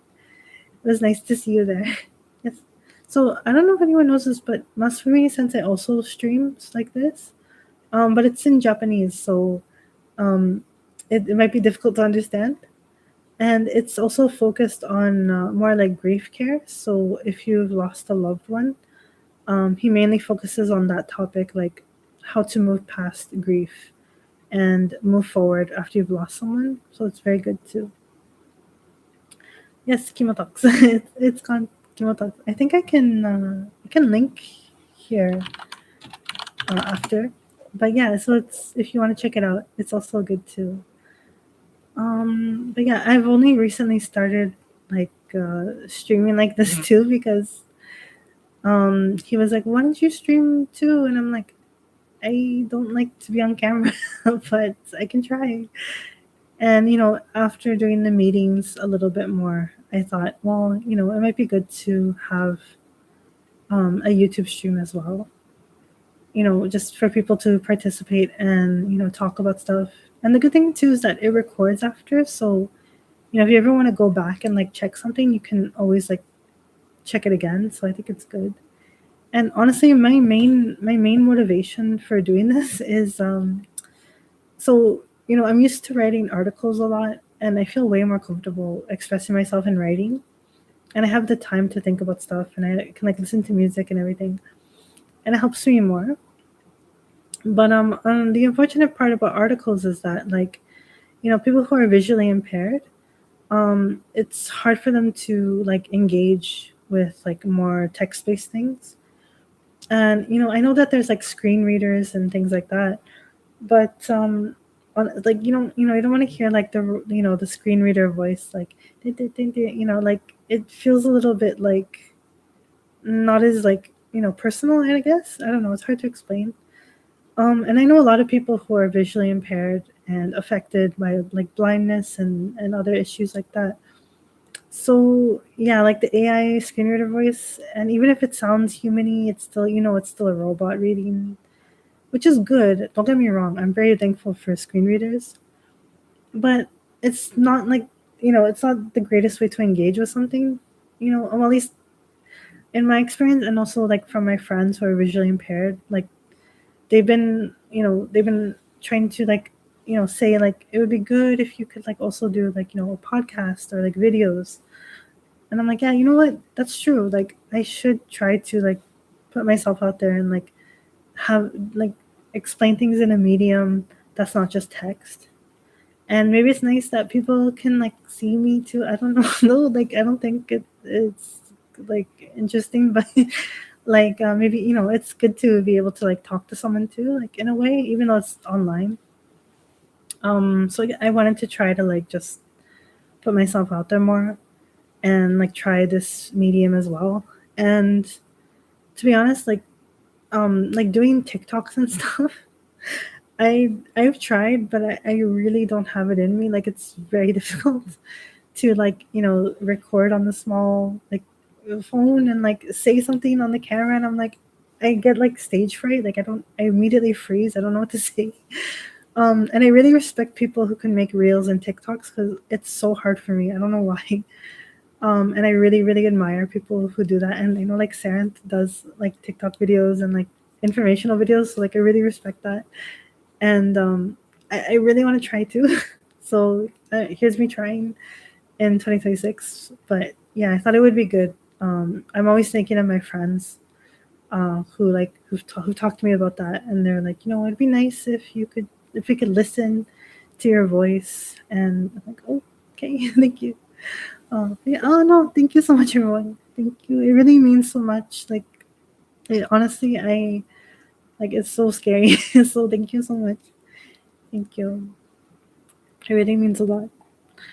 And Radioactivity says, fortunately, I work almost all day, and it's hard for me to find the time to further my Shinto studies. So I really like this stream so I can participate while I work, even just listening. Oh, I'm so glad. Thank you so much. And that's true too. Like with streams and stuff, like you can just have it on, like while you're working or like doing chores. And I think that's also a big benefit because you can absorb stuff while you're doing your life, while you're going through life. And yeah, I think it's nice too. And I don't know, like honestly, I'm kind of getting like weirded out with like AI and stuff, you know what I mean? Like um a lot of stuff online is like AI like articles, AI like art, which is not art. A lot of stuff like that. So I don't know, I think like even more now, like a kind of more like human, like person to person connection is really important. Especially now. And I don't know, I think maybe this is also more like personal because you can like actually see the person and talk to them and like hear their voice. So I think it's good too. Yeah, I'm still working on trying to do like pre-recorded videos because honestly, if I try TikTok or if I try YouTube pre-recorded, I'm like, this is the thing, and then I just stop talking. I don't know. I'm bad at it. I've tried and tried and tried, but maybe if my thinking is that maybe if I do live more and I get more comfortable on the camera, then I could more easily move on to pre-recorded content, so people could like listen a structured format where they could learn things. So I think it would be good. And yeah, Avery says I'm not a fan of AI that much. Yeah, neither. Like I know people are like, oh well, like it's new technology, so you should like follow a new technology because you're gonna get left behind.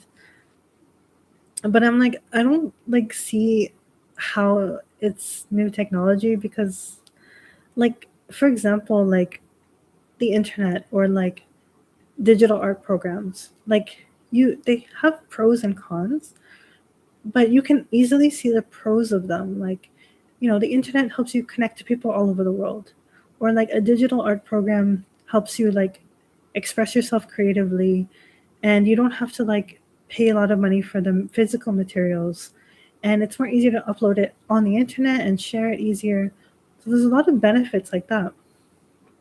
But if you think about AI, like the benefit is like, oh well, I can like produce content faster. And it's like, okay, but like is the like first of all, is the quality of that content good? And it's like it might look shiny or it might like look good, but there's no substance behind it because nobody took the time to write it, nobody took the time to create it.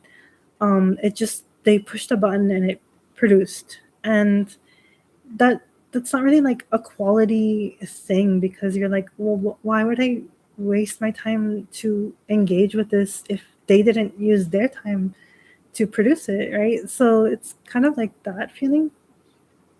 And then like also like I know AI, they're like AI is evolving, it's gonna make super good stuff, but like I guess, but again, like the same principle applies where it's like there wasn't any like human effort or like human thought or like human time put into this production, this content. So I don't feel comfortable to engage with it because why would I use my time to engage with something that no one spent time on or effort on? It's like it, and even like, you know what I mean? Like it's like that. Like even if someone can only draw like, oh wait, okay, hold on, sorry. But like even if someone can only draw like a stick guy, and like they worked really hard to draw this stick guy, and maybe like the end result is like this. Okay, you can't even see it. Okay, but you know what I mean? Like it's a stick person, and maybe the end result isn't like visually impressive, maybe. But what is impressive is like that someone took the time and the effort and the difficulty to draw this thing. And yeah, maybe it's not like visually impressive or whatever, but I appreciate that the person took their time into that. And it was difficult for them, but they did it anyway. And they took the courage to share it, even though they might know it's not the greatest like skill wise. But like that's the whole point. Like that's the important part of it. Like that's what we're here for. I would vastly prefer looking at someone's art that they put their time into making than like a super shiny, pretty image that like was made in 2 seconds. Like I don't have any connection to that. I don't have any investment in that. So I think that's like the main difference, and why I'm like I don't see how AI like progresses or like helps us or like makes us any more beneficial other than like looking at something. So I don't see the value in this technology, and I don't see how it progresses us or like makes us smarter or like more creative or more intelligent. I think it does the opposite and like makes us more like reliant on it and less willing to try to evolve ourselves. So I think it's more like hurtful than beneficial. So yeah. Sorry, there was a lot of comments, but I'll read them now. So Ayasan says the whole phrasing, I could make more content more with generative AI feels so icky, so I can understand that. Yeah. Like why would I want more content? Like I don't like it's the basic principle of quality over quantity. Like why would I want lots of like low effort things? I would vastly prefer a lesser amount of quality things, even if they're not like again like not like visually impressive or whatever, but like the fact that it has quality to it because someone put the time and effort and like thought into it. So that's what makes it important. Okay. Vidin-san, let me get to your question after, because it's a new question. But Radioactive EMP says, thank you for speaking against these AI content farms. Sometimes it feels hopeless talking about it to people IRL. It feels lonely. Yeah, same. I feel like people in real life, like they just focus on the content side, I guess, and they don't understand like, or they don't seem to understand why it's important that we just don't produce content endlessly. Like again, like quality over quantity. Saran says, there's more human spirit in a stick figure than an AI full color oil star piece. I agree. Like I would vastly prefer the stick figure someone took a lot of time to draw than like a random generated like anime girl oil art. Like why do I care about the machine thing? Like again, like why am I spending time to look at this when I'm aware that like no effort was put into it, no thought, no nothing. So why would I want to engage? Okay, so Redeem-san, let me get to your comment. So in Konko, there are teachings that we should be more modest and not ask others to pray for us. We should pray for ourselves and our families on our own. But at the same time, there are teachings about praying for others, and our prayers become stronger together. How can we understand when it is appropriate to ask others? Oh yes, thank you. This is a great question.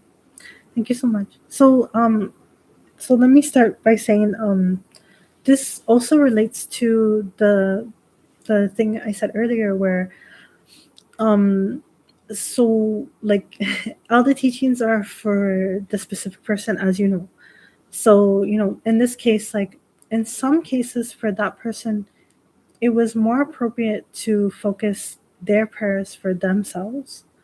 And in other cases, for other people, it was more appropriate to pray for others, as you know. And your question is, how do we know the difference? So I think the most important thing is that many times I've like seen in the teachings and also from my own experiences with Kami-sama, and also just like, the usual kind of wisdom people say, you can't pour from an empty cup, things like that. It's really true though that, especially from the teachings of Tenchika no Kami-sama, that you have to get blessings first. Like you have to be okay first. So, you know, Like, let's say you're like starving, and like, I'm just gonna use an extreme example. Like, let's say you're starving, you're super hungry, but the person beside you is starving too. And if you pray for the other person to be fed while you're hungry, um, you're just the problem is that you're like, it will just stay that you're both hungry, because the reason for this is because um when you pray for someone else, it's kind of like asking kami-sama, but it's also like using the power of your own internal mitama no kami-sama, like your own internal divine spirit.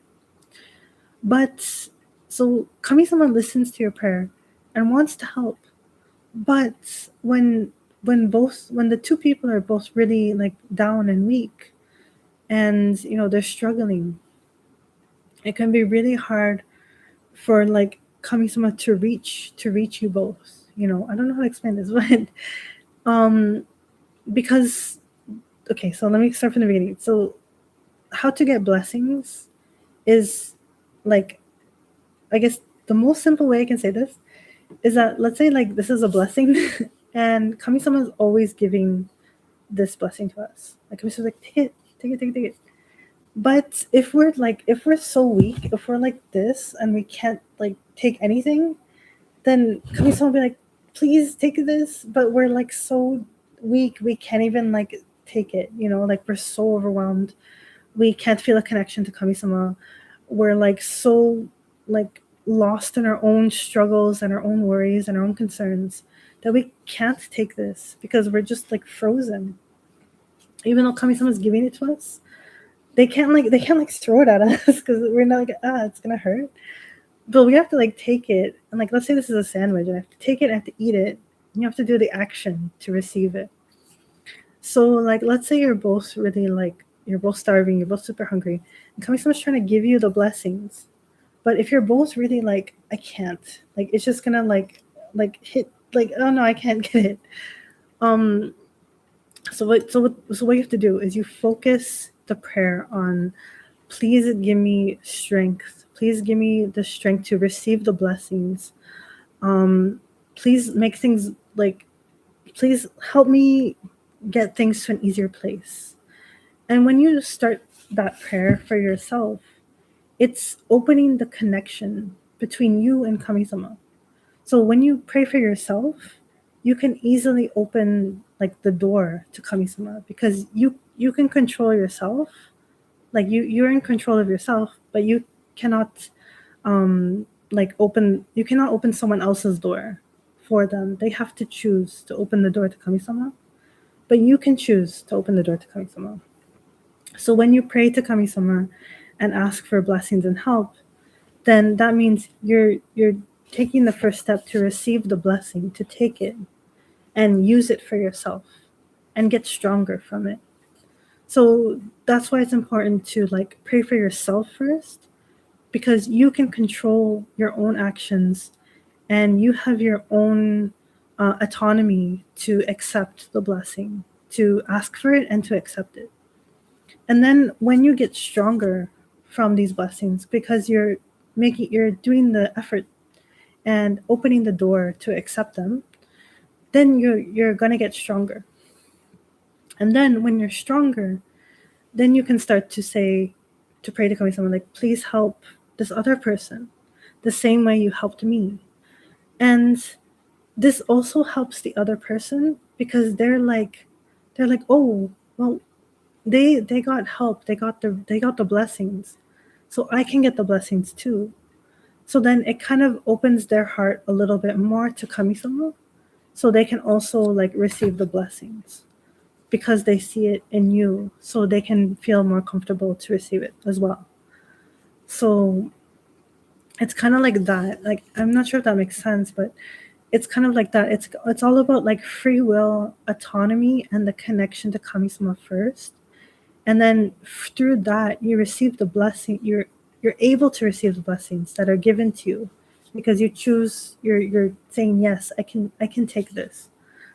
And then it helps like to show others, and helps to them to open their heart to also do the same practice, if that makes sense. So Redeem-san says, I ask this because my mom often asks me to pray for her. I don't mind at all, but sometimes I think that Kami-sama would be happier if she prayed herself. But I try to get her to pray with me when our prayers are answered. Oh, I'm so happy. Yes, that's great. But yes, you're right. Like, so the thing is, like, if your mom prayed for herself, that means she's like talking to Kami-sama. She's like opening her soul to Kami-sama.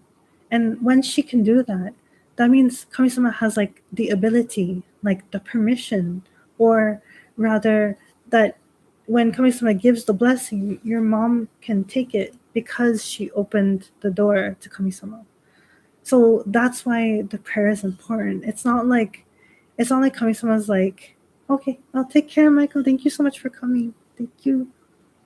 But it's not like Kami-sama's like, I'm not gonna give this to you unless you talk to me. Like Kami-sama's not like that. But it's more like like it's like when you get a package in the mail and the mailman's there and he's like, hello, like the package is here, open the door. But if no one comes to the door, like the mailman can't leave the package. He has to take it back because otherwise it's gonna get lost. And it's like, oh no, so I have to try to re-deliver it again. But the key point is that the person can open the door and receive the package. So, like prayer, or in other words, communication to Kami-sama, is doing that action of opening the door and receiving the package. So, for you, Vidim-san, like you're someone who already knows, like, okay, I'm gonna open the door, get the package, get the blessings. Thank you so much. And you pray to Kami-sama to help, like to please keep delivering the packages to my mom, and like if no one's home, just leave it at the door, like that kind of thing. But even so, even if Kami-sama leaves the package at the door, your mom still has to open the door and take the package in the house. She still has to kind of like make that connection to Kami-sama, like for her own will. So that could either be like prayer, but it can even just like she doesn't have to like pray like this, but she can just in her mind just say like like God, universe, like please help me with this thing, even just in her own thoughts, her own intentions, and that is also like prayer to Kami-sama. And because it's all about the connection, it's not so much about the ritual, but her free will, her intention to connect to Kami-sama is like opening the door to receive the package. So yes, it's important to try to kind of like explain. It's hard to explain because I know you don't want to be like too overbearing or like sound weird. And it's really hard now in modern times because there's a lot of like like stigma and like hesitancy around religion and spirituality. But I think if you just kind of explain it like don't be afraid to ask the universe or like God for help, even in just your mind, or things like that. I think it can help. It can help her too, because yeah, it's all about the connection and being willing to accept it. And yeah. Oh, it's my pleasure. Thank you so much too. And you already do get blessings from like because Redeem-san, you're accepting the packages, you're accepting the blessings. So naturally, like the household is getting the blessings, but in a similar way that you're not supposed to open someone else's package. Everyone has their own package, their own blessings to receive. So even though you're getting the overall blessings, the individual ones are difficult because they rely on us to be able to accept them. So it's complicated like that, but yeah, I'm gonna pray that I hope that your mom can try to come to connect more. It doesn't have to be like specifically like Tenchika no Kami-sama or praying, but just to accept, like to receive the blessings from the divine universe around us. So thank you so much too.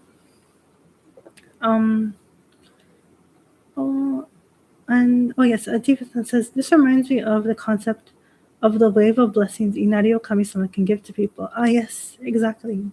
And you know, in Fushimi Inari Taisha and Inari Faith, there's the key symbol. It's the exact same concept. So in Inari Faith, they have a teaching where there's a key to the granary where all the rice is. The rice is representing of blessings. And so Inari o Kami-sama gives you the key. But who has to put the key and turn it? It has to be us. So Inari o Kami-sama is like basically they're like the blessings. They're like the rice that are the blessings. And it's like almost as if the granary like had the key under or around somewhere and we found it. But in order to get to these blessings, we have to be able to do the action, to make the connection, to receive the blessing. So we have to put the key in the lock and turn it and open the door. So a lot of it is relying on our own like actions, our own ability to connect to Kami-sama. That is the important part in like the Shinto kind of Japanese religious mindset, is that Kami-sama wants to give us so much all the time, so many blessings. But because we're also Kami-sama, we have to find a way to receive this. We have to find a way to put in the work to gain it, or like I don't know how to explain it, but you know what I mean. Like we have to connect too, because if we close ourselves off, we can't do anything. Like we're just in this isolation. I think another place we see this exact same teaching is in the like the Amano Iwato myth. So you know, like when Amaterasu Omikami-sama hid in the cave, she was like cut off from everybody. She couldn't like see any of the other Kami-sama. She was just isolating herself. And because of that, like she couldn't get any blessings either. She was just alone and dark and just isolating herself in the cave. And not only that, but it also was sad for the other Kami-sama, because like you know, it's just sad to not have her there when she was there before, you know, because it's all about the connection, you know. And of course, like I know that the myth says like because she hid in the cave, there was no light and everything was dying. But I think that like the deeper meaning was that, you know, when like even for us as humans, like when you have a close friend and you can't talk to them and you don't know where they are and you start to like worry and you get sad because it's like, what's going on, you know, like where are they okay, like, you know, and you start to get worried and anxious and like things start to go worse, like you start to feel bad, you start to feel that negative energy, the kegare. And I think it's kind of like that same like deeper message. It's like when we like cut ourselves off, or like when we disconnect, it it's not just like affecting, like as much as sometimes people think that no one will care, there's always someone who will care in some way. And I don't know, I think that's an important lesson. Even if it's not a human person, I know that like Kami-sama, like the Kami-sama always notice and they always care and they always want to reach out. And yes, like as Avery-san said, everything was dark when she hid in the heavenly rock dwelling. Okay, well, bye, Sand. Take care. Thank you so much for coming. Thank you. Be well. But it's like the same thing, you know. Like when we cut off, we like it's just it can't bring blessings because there's no connection. But then when everyone came together to really reach her and bring her out of the cave, that's when all the blessings came back, when the connection happened. So I think it's kind of like that, you know, essence, you know, like it's not about like, you know, it's not about like doing everything on your own, but it's also not about like doing nothing. So you have to have that balance of like doing it for yourself and like doing things for yourself first, but also having the connection with others and being able to rely on others, even if it's just like through communication or through like connection. So it's pretty interesting when I think about it, like that sort of theme that comes across often in like the Shinto faith and the Shinto spheres, where it's like all about the connection, like the musubi, and musubi is very, very important, where like all the yaoyoras and okami-sama are like connected, and they don't fight each other, and they're not like jealous of each other. They just like work together. So I think that's really important to remember.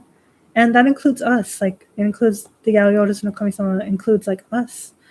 We're not disconnected from them, like we're a part of it all. So we also have to be connected and like don't shut ourselves off from this whole, if that makes sense.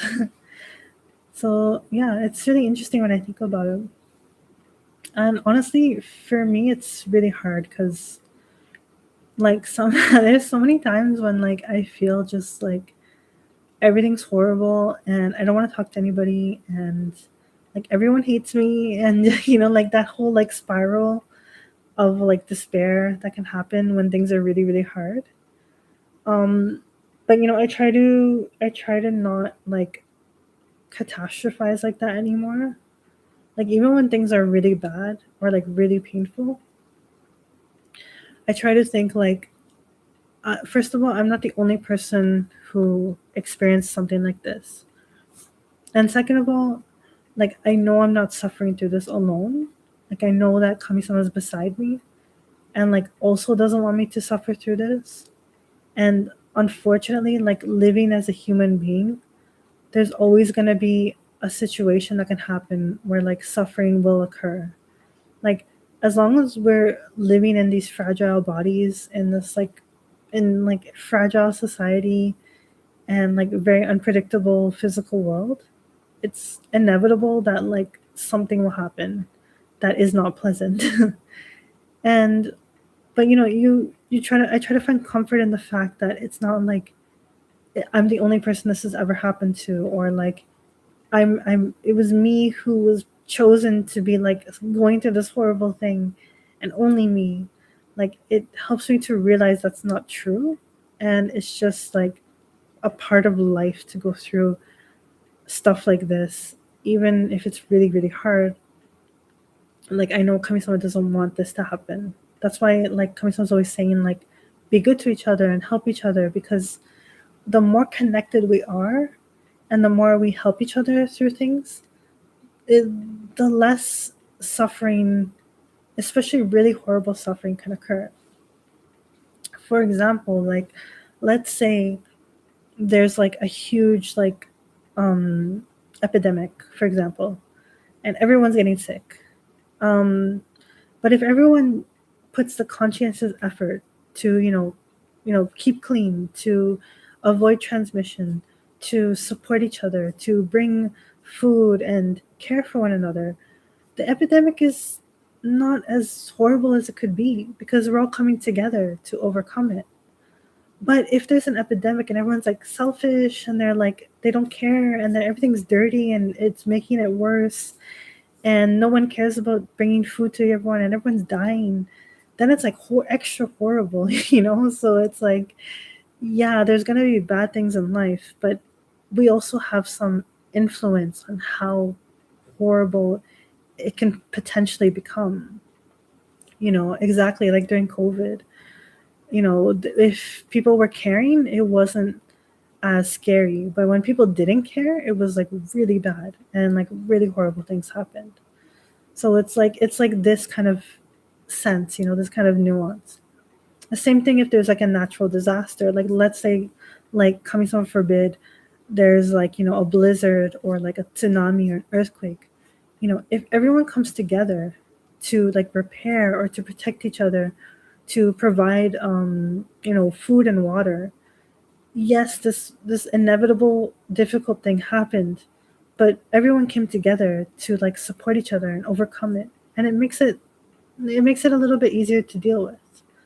But if this natural disaster happened and then everyone went for himself, or they like looted or killed each other, they hoarded food, and like they just let other people die, then it's like really bad again. So it's like, again, like we have some, like humans, we have some, not only like ability but also responsibility in these situations. And I think that's why kami-sama, like a lot of teachings and like even other religions say like be good to each other, because the more we can do that, the less we have to, or the more we can avoid unnecessary suffering. So I think that's really important. So Avery-san says, I pray to kami-sama whenever I get anxious or depressed. Oh, that's good. I'm glad you do. And it's a new coping mechanism for me. That's good. I think that's important. And oh, I'll see you Saturday. Thank you, Terrence, for coming. Thank you for joining. I'll see you on Saturday as well. But yeah, I know, like, it's interesting because like some priests say like there's like some traditions that say, oh, don't pray to kami-sama when you're like in a bad mood or like when there's kegare. But I don't think, like, that's not really, like, there's this kind of idea. I don't know where exactly it came from, but I personally don't think that's like, it doesn't make sense within the Shinto context. You know, like considering like the Ama no Iwato myth, considering like how kegare is only pure through oharai, like, and oharai is like uplifting your spirit, being in better spirits. So you need to connect to people. You need to be able to, like, you know, like find a way to become more at ease to clear this kegare. And also there's like even old teachings that say like the kami-sama don't really like care about kegare. It's more about your sincerity. Like, for example, the Sanja Taksan teachings, where like Amaterasu no Kami-sama, Hachime no Kami-sama, and Kasuga no Kami-sama, they have a teaching where it's like, you know, it doesn't matter if you're like, you were like full of kegare, but it's your sincere heart. And that's what the most important thing. If your heart is sincere, like they'll come to you even if you're full of kegare. So it's kind of like that. Tifa-san says, I always pray to kami-sama whenever I'm sad. It helps me and they can help me in return by listening. Yes, it's so good. And Avery-san says, the Inari Shingyo, for example, calmed me down and put me to sleep last week. Oh, I'm so glad. Yes, I remember you told me. And I'm so thankful for that. Honestly, that's how it should be, because if we go to the shrine to do ceremonies and oharai, then we should go when we have kegare and like we have like negative feelings and bad feelings. Like that's exactly the time we should go, because we can clear it easier and we don't have to carry it, you know. So I think that's the really important you know, a thing to remember. You know, let me see if I can find the teaching, the Sanja Taksan. Oh yeah, here we go. So I'll just copy paste it. Sorry, I'm just doing it. Okay, hold on a second. Oh, that's okay, Vadim san. Oh, let me see. Let me read your comment.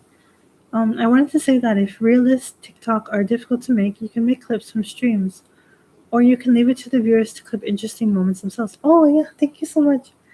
Yes, you're right. I remembered that. Thank you so much. I think that'd be good too. That'd be so much easier because I'm really bad at. Yeah, it's hard. It's really hard to do that. So, thank you. Thank you for the reminder. I think I can definitely clip stuff. Although honestly, today I'm a little bit like, I don't think I'm on my like A game. That's so cheesy to say. Like, I think I could be much more like articulate when I'm not so nervous. But thank you for being patient. But yes, I think that's great. Okay, so I'll just copy paste the teachings here so you can see what I mean. Oh my goodness, but YouTube comment has a character limit, so just a little bit of a thing. Hold on a second. Sorry. Okay, so this one is from Amaterasu no Kami-sama. Sorry. Okay. So this is.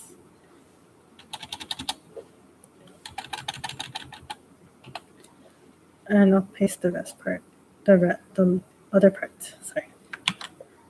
So she says, if you plot and scheme to deceive people, you may fool them for a while, and even seem to have profited from doing so. But you will without fail be visited by divine retribution. To be deeply sincere and honest may have people shun you and speak ill of you, but in the end, such a person, the person who's sincere, will receive the blessings of the sun and the moon. So her teaching is saying that, like, if you're the type of person, to like, be underhanded, scheming, like insincere, and you get like blessings from that, like if you get profits or good things from scheming and scamming others, um it seems like it's a blessing, but it's not. It's just like a cause and effect, and eventually that will be rectified by kamisama. You'll get retribution, punishment, I guess. Like, so what it means is like you'll get discipline for doing such harmful things by the kamisama. I don't know how that will happen, but it will happen. And then she goes on to say that even if you're sincere and honest, and people like spread gossip about you and speak bad of you, that might seem like the kamisama are not blessing you. That might seem like that, but that is also not true. It's just a cause and effect. The reality is that the kamisama are blessing you for being sincere and honest, and you will like receive those blessings genuinely. So even if we like, as we humans, we seem like, oh, I'm doing a bad thing, but I get blessings. But that's not true. It's just cause and effect, and eventually, the kamisama know when they see that, and they will like scold you. You know. But on the other hand, if you are sincere and honest, sometimes people don't always like that, and they do, they spread gossip, they say bad things, and it might seem like, oh my god, well, kamisama is mad at me because this bad stuff is happening to me, but that is also not true. Because kamisama are seeing that, and you will receive blessings if you stay true to yourself like that. So that's her teaching. And then we have Hachime of Kamisama's teaching. So, and again, like, it's interesting because I feel like these teachings are also very like Konko Faith. That's what I mean by say like Konko is like very Shinto, because like these teachings I feel like connected to what I love about Konko too. And I didn't know these existed, but I like them a lot. Sorry, Risa, let me read your comment before I share. I think that since Jinja Shinto doesn't focus on faith, no one particularly thinks about sincere heart or gratitude, etc. But the concept of purity is still important from a practical point. I guess, unfortunately, again, like, so these teachings are from before Meiji. They're from like the Edo period, so they're very like old. Like Konko Daijin-sama talked about them, and he must have known them. So that's where this teachings come from. But yeah, unfortunately, like after Meiji, after World War II, like all this sort of like more deeper thing was kind of like subdued and like taken a step back. So yeah, in modern times, like no one really kind of talks about this in Jinja Shinto, and that's why I'm not really like into Jinja Shinto as much, to be honest. But yeah, the concept of purity is more like from a not only practical point but like a traditional point, because it's just what the tradition is carried over time. So they kind of take it from that kind of mindset. Williamson says, like, if you go to Jinja, most likely they will not teach you how to have a sincere heart, or what gratitude is, and how to show it to Kami-sama. Ah, yes, exactly. Like, yeah, for most Jinja, because of that influence, because of that historical situation, that is the case. Like, they kind of don't emphasize that or like talk about it as much. But yeah, like, unfortunately, I hope that they can go back to the original way, like, the way before, the secularization, the westernization happened. Because like, it's interesting because like a lot of people say like, oh, Konko Faith is like, it's so different than Shinto, like as they know it, because it's not like Jinja Shinto. But actually, I feel like it carries the original spirit from like Edo period and like beyond, because of this like connection from like things like the Sanja Taksen teachings and like other teachings that I've seen. It's like the same like line of like concept. I don't know how to explain it, but it's like the same like lineage or something, like the same understanding. So it's kind of like that. But yeah, you're right. Like unfortunately in modern times, like not all of them, but like if I go to, I don't know, like my local, I don't know, my local Kasuga shrine, um they're not really gonna know or like talk about this sort of thing. So unfortunately, but this is a good and important historical perspective of the kamisama, and kind of a more like kind of the lineage that Kyoha Shinto kept alive in modern times. So I really like that. Okay, so this is what Hachime no Kami-sama says. And let me just comment the next. Okay, here we go. Okay, so Hachime no Kami-sama says, follow sincerity without fail. Though one could attempt to eat a red-hot ball of iron, one must never eat food from a person with an insincere heart. Though one might sit above a blazing fire hot enough to melt copper, one must never go into the place of a person of an insincere mind. This is to keep a clear heart. So, to be honestly, I was confused about the red hot ball of iron part, but apparently it used to be an old practice, like an aesthetic practice, that like if you could eat, like if you could put a hot iron ball into your mouth, you were like super like spiritual, magical, like is connected to the divine. But the point of mentioning it here is that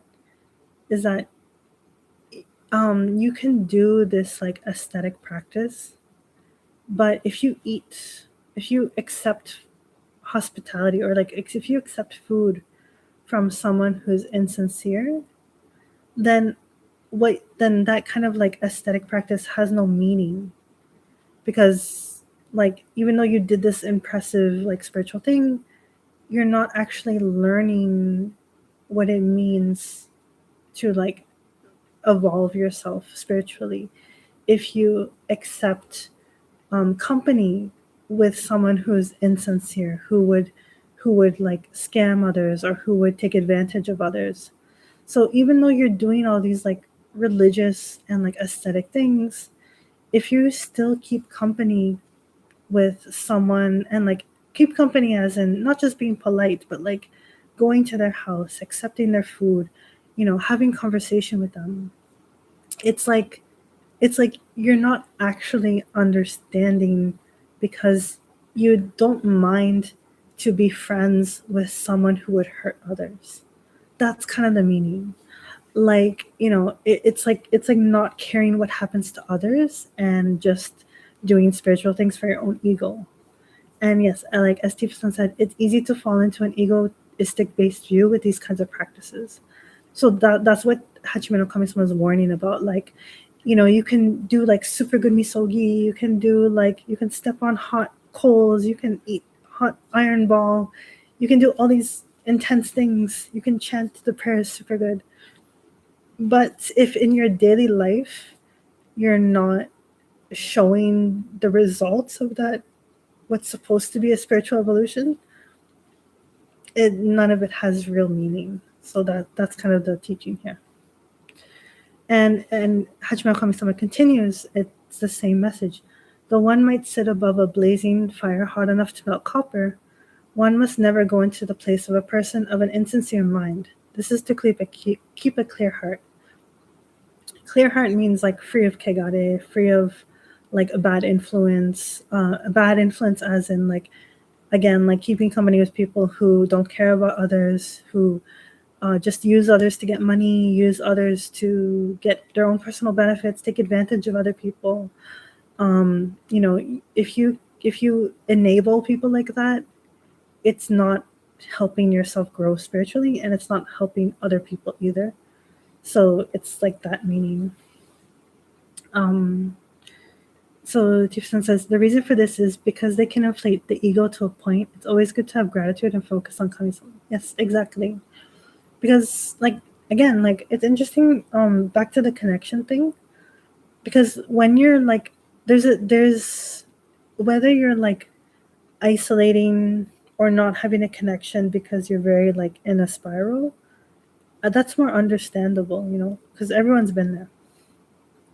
But having a big ego is also cutting out kamisama, because you don't think about kamisama, you don't think about anyone else around you. You're only thinking about like me, like what do I want, what do like I need, and that's good and like valid a lot of times, because we do have to focus on ourselves, like I mentioned.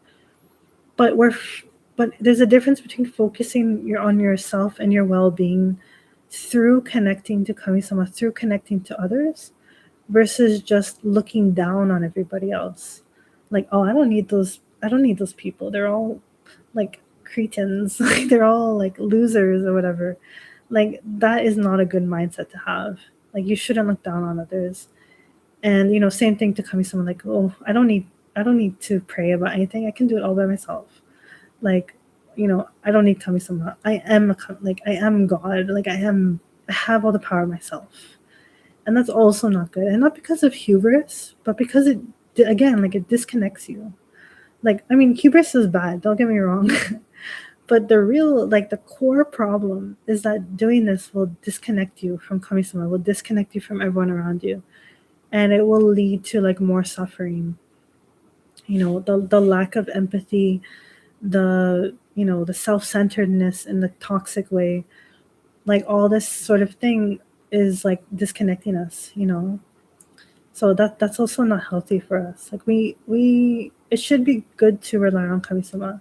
And I know that depending on your circumstances in life and your social circle, it might not be feasible to rely on other people, or like even good to rely on other people, honestly. But you can always rely on kamisama. You can always rely on the divine. And we do rely on it even physically, because we need the air to breathe, we need food to eat, we need water to drink. And these are all blessings we also shouldn't take for granted. Even like, our heart is beating, our lungs are working. This is also, kamisama's blessings to us. So we can't just like say like, oh my, like I make my heart beat by itself, or like I don't need to drink water. Like that would sound ridiculous, right? So it's the same kind of concept. And Avery-san says, I can't do anything on my own. I need kamisama. Yes, me too. Like I wouldn't be like able to talk or like use the computer or like anything without the support of kamisama. It's like there's so much we don't realize. And to think that like, that kind of mindset is as ridiculous as saying like, I don't need food, I don't need water, I don't need sunlight, I don't need air. Like, of course we do. So, we're not like existing in a bubble. So it's kind of like that. Okay, last teaching, and I think after this, I should stop the stream. It's been 2.5 hours. So I could honestly go more, actually. I'm feeling kind of comfy, but I do have to wake up early tomorrow, so I will stop for today after this teaching. But I wanted to say thank you so much, everyone, for coming, and it was really great, and I really appreciate all your support so much. Like, it means so much. I can't explain it, but yeah, thank you so much. Okay, so this teaching from Kasuga Kamisama. And if you didn't know, because they're kind of not as known, yeah. So Avery-san, Hachime no Kamisama is a kami of war, basically. Like, so they're like, Hachime no Kamisama actually refers to 3 kamisama, which is Empress Jingu, Emperor Ojin, and a mysterious 3rd kamisama called Hime no O Kamisama, or Hime Gami-sama. And we don't know her identity, and she's been associated with many different female kamisamas, but she is part of the Hachimen, like trinity, I guess, or 3 kamisamas. And Empress Jingu is the mother of Emperor Ojin. And Emperor Ojin is kind of like the face of Hachime no Kami-sama. Like if you say Hachime no Kami, people think of Emperor Ojin. So it's kind of like they're kind of like connected like that, but it's actually the 3. And yes, as Tifa-san said, one of them is a bodhisattva. So before Meiji era, especially, they were like, there was the belief that Emperor Ojin was also like a Buddhist monk, a bodhisattva. So like he would be drawn as like a monk, which is really interesting. Um, but the reason they're associated with war is because Empress Jingu led like a campaign, like a war campaign, to kind of like dominate. I think it was Silla or Bakje, like ancient Korea. So she was basically like she was kind of like a warlord, like a warlord empress. Like she led armies. So yeah, she was really intense. And because of that, like militaristic prowess and like leadership, she became associated with like war and like tactics and things like that. And of course, her son was also associated with that because she trained him and he became emperor and stuff like that. So they became associated with war, military, politics because of the history of Emperor Shingo and Emperor Ojin. I guess, and yeah, it was ancient Korea, and she was pregnant during the like war campaigns and the like invasions and the battles.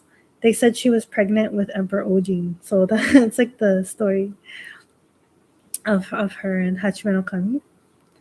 And the story of Hachiman shrines is that the first Hachiman shrine in Japan is Usa Hachimangu, and this is a shrine like around like I want to say like Kyushu, but basically it's that part of Japan that's like really close to Korea. Like if here's Korea and then here's Japan and it kind of goes up, the shrine is like around here. So like they say it was like the point of contact between ancient Korea and Japan. And the legend is that like Himegami sama, Hime no Okami sama, like lived on that area of Japan, and then later on when like I think they said it was like 8 years after, but this could be all like symbolic and like mythological. But basically, eventually, the Mitama no Kami-sama of Empress Jingu and her son Emperor Ojin came to be enshrined together with Hime no Okami-sama, and that is the first establishment of the very first Hachiman shrine in Japan. And all the other Hachiman shrines are like branches of this first one. So they all came from the same place.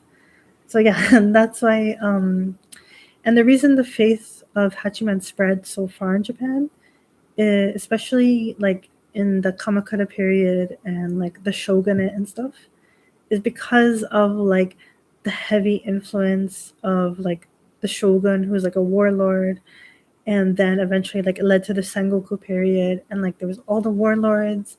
So of course they're gonna ask like the favor of Hachiman no Kami-sama because like they all like Empress Jingu, Emperor Ojin, they know very intimately what it means to be a warlord, what it means to run campaigns, what it means to lead an army. So that's why they prayed especially to Hachiman no Kami-sama, and that's why the faith spread across Japan and there was so many shrines. And yeah, when there was the Kamakura shogunate, they made the big, huge Tsurugaoka Hachimangu, which is like very close to me. Like I live 20 minutes from it by bus, well, by train really. So I know a little bit like more detail. But yeah, that's how it kind of spread. But yeah, it's a very interesting history. And for those who don't know, like about Kasuga Kamisama. So Kasuga Kamisama is like the Kamisama of the place. You know in Nara with all the deer. So those deer are like the sacred animals of Kasuga Okami-sama.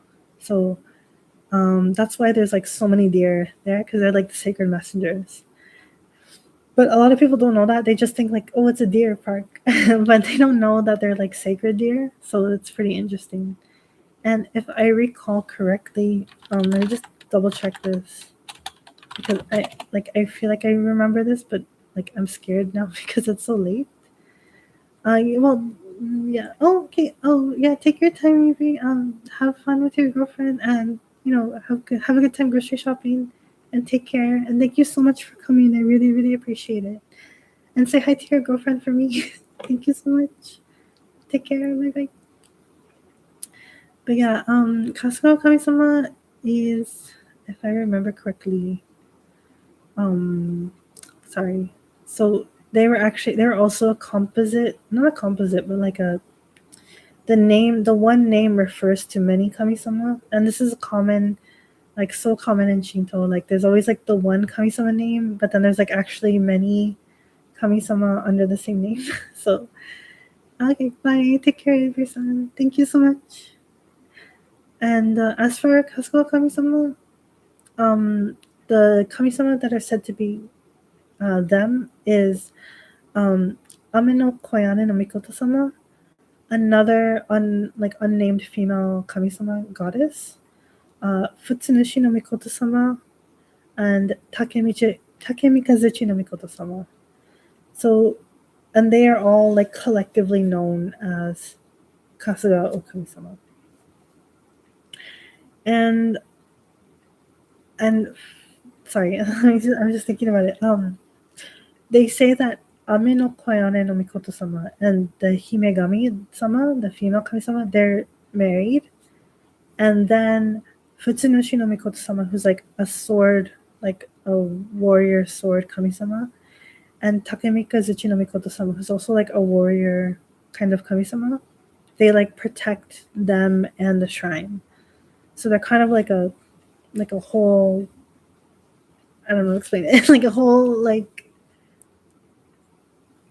it's a group. I don't know, it's not a group, but like a whole like I just imagine like, you know, like the king and the queen and then their attendants, you know. I don't know how to explain it, but it's like that at Kasuga Shrine. And you know, before Meiji period, they were also associated with Buddhism, and they were considered to be enlightened kami. So that's a little bit of background, but this is their teaching that they say. So I'll copy paste it here. Oops. Okay, so here we go. Their court. Yeah, I like that word. Yeah, I think court is a good word. I like that. And to be. Okay. Oh my goodness. Sorry, this one is a little bit longer. Okay, so here's the quote. So, even though you may see someone of a household who seems to... Oh, sorry, hold on a second. There's a little... Oh, okay, sorry. So, even though you may see someone of a household who seems to have managed for long to avoid misfortune, the kami will not enter into the household of a person with a perverse and cruel disposition. On the other hand, even though a man may be in mourning for his father and mother, if he is a man of compassion, the kami will enter in his home. Compassion is all important.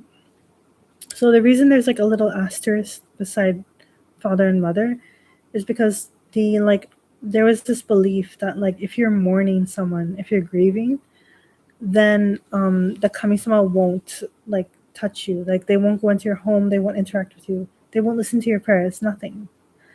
But this is turning it on its head. This is like saying the opposite.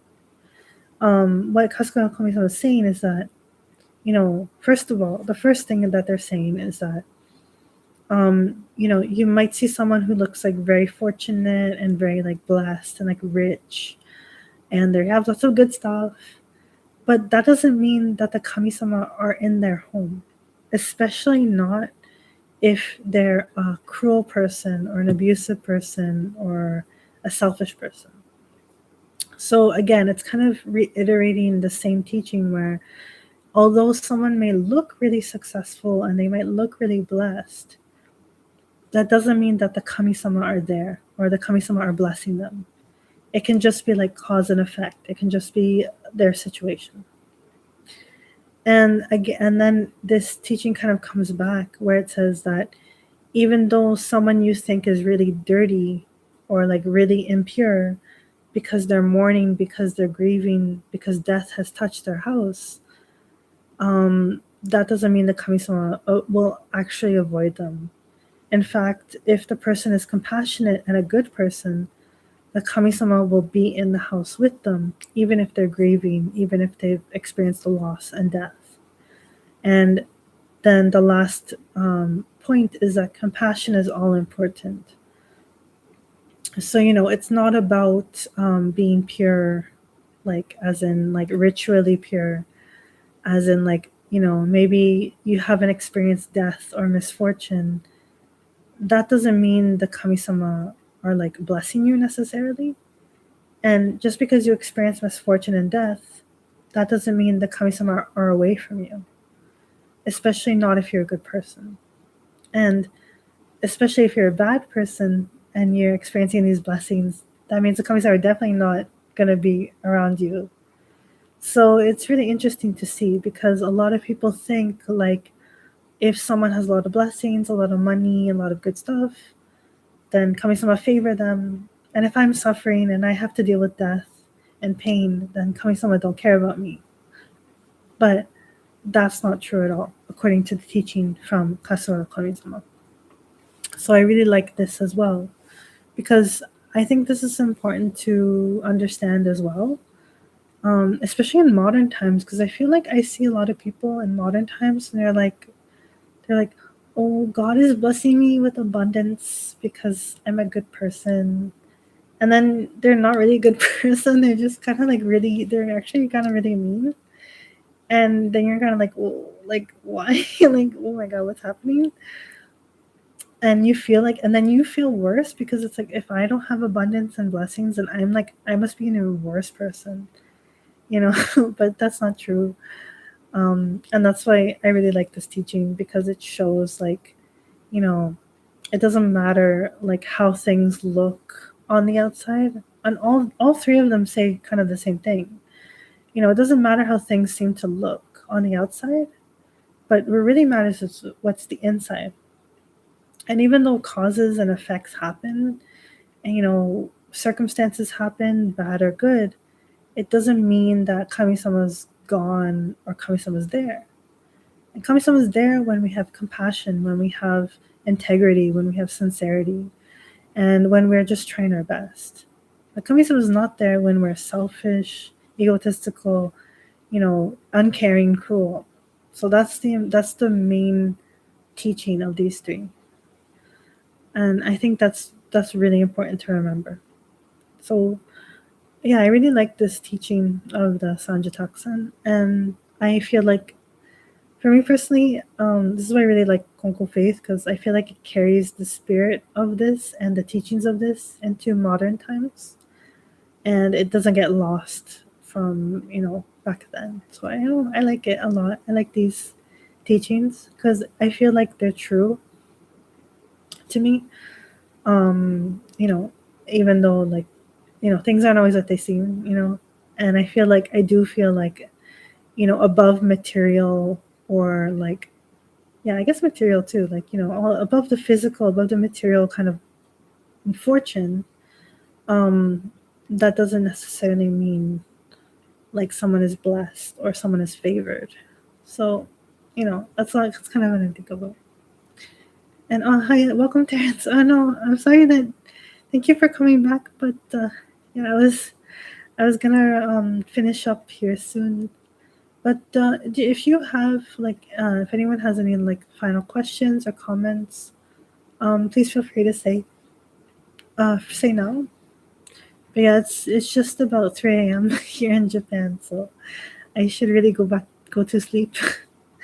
Especially tomorrow, I have to wake up at 7, so I think I'll get like, I don't know how many hours, but but it's okay, because I'm happy to do this, and like I don't know.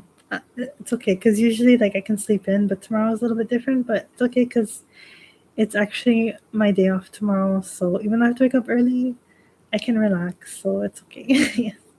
I'm not worrying. Don't worry. Yeah. But yeah, because I know that like I can talk forever, but so I gotta like keep an eye on the time. I'm like, no, okay. So yeah. But thank you all so much. Yeah, and I'll do this again on Saturday. So yeah, if you have any, like, if you're thinking about it during the next few days, like, oh, I wanted to ask something, or I have a comment, please feel free to tell me. And I hope it was good for you guys too. I hope I didn't sound too crazy. And thank you so much. I really, really appreciate you coming out here for my first stream. So thank you so much. Yes, thank you. It was really great. I'm happy to see everyone too. Okay, well, I pray that you all have a good week ahead. The rest of the week goes well, and I'll see you again Saturday. So yeah, okay, please take care. Thank you so much. Yasumi nasai. Bye bye. Oh, and Oni-chan. Okay. Bye. Bye. Okay. Bye bye.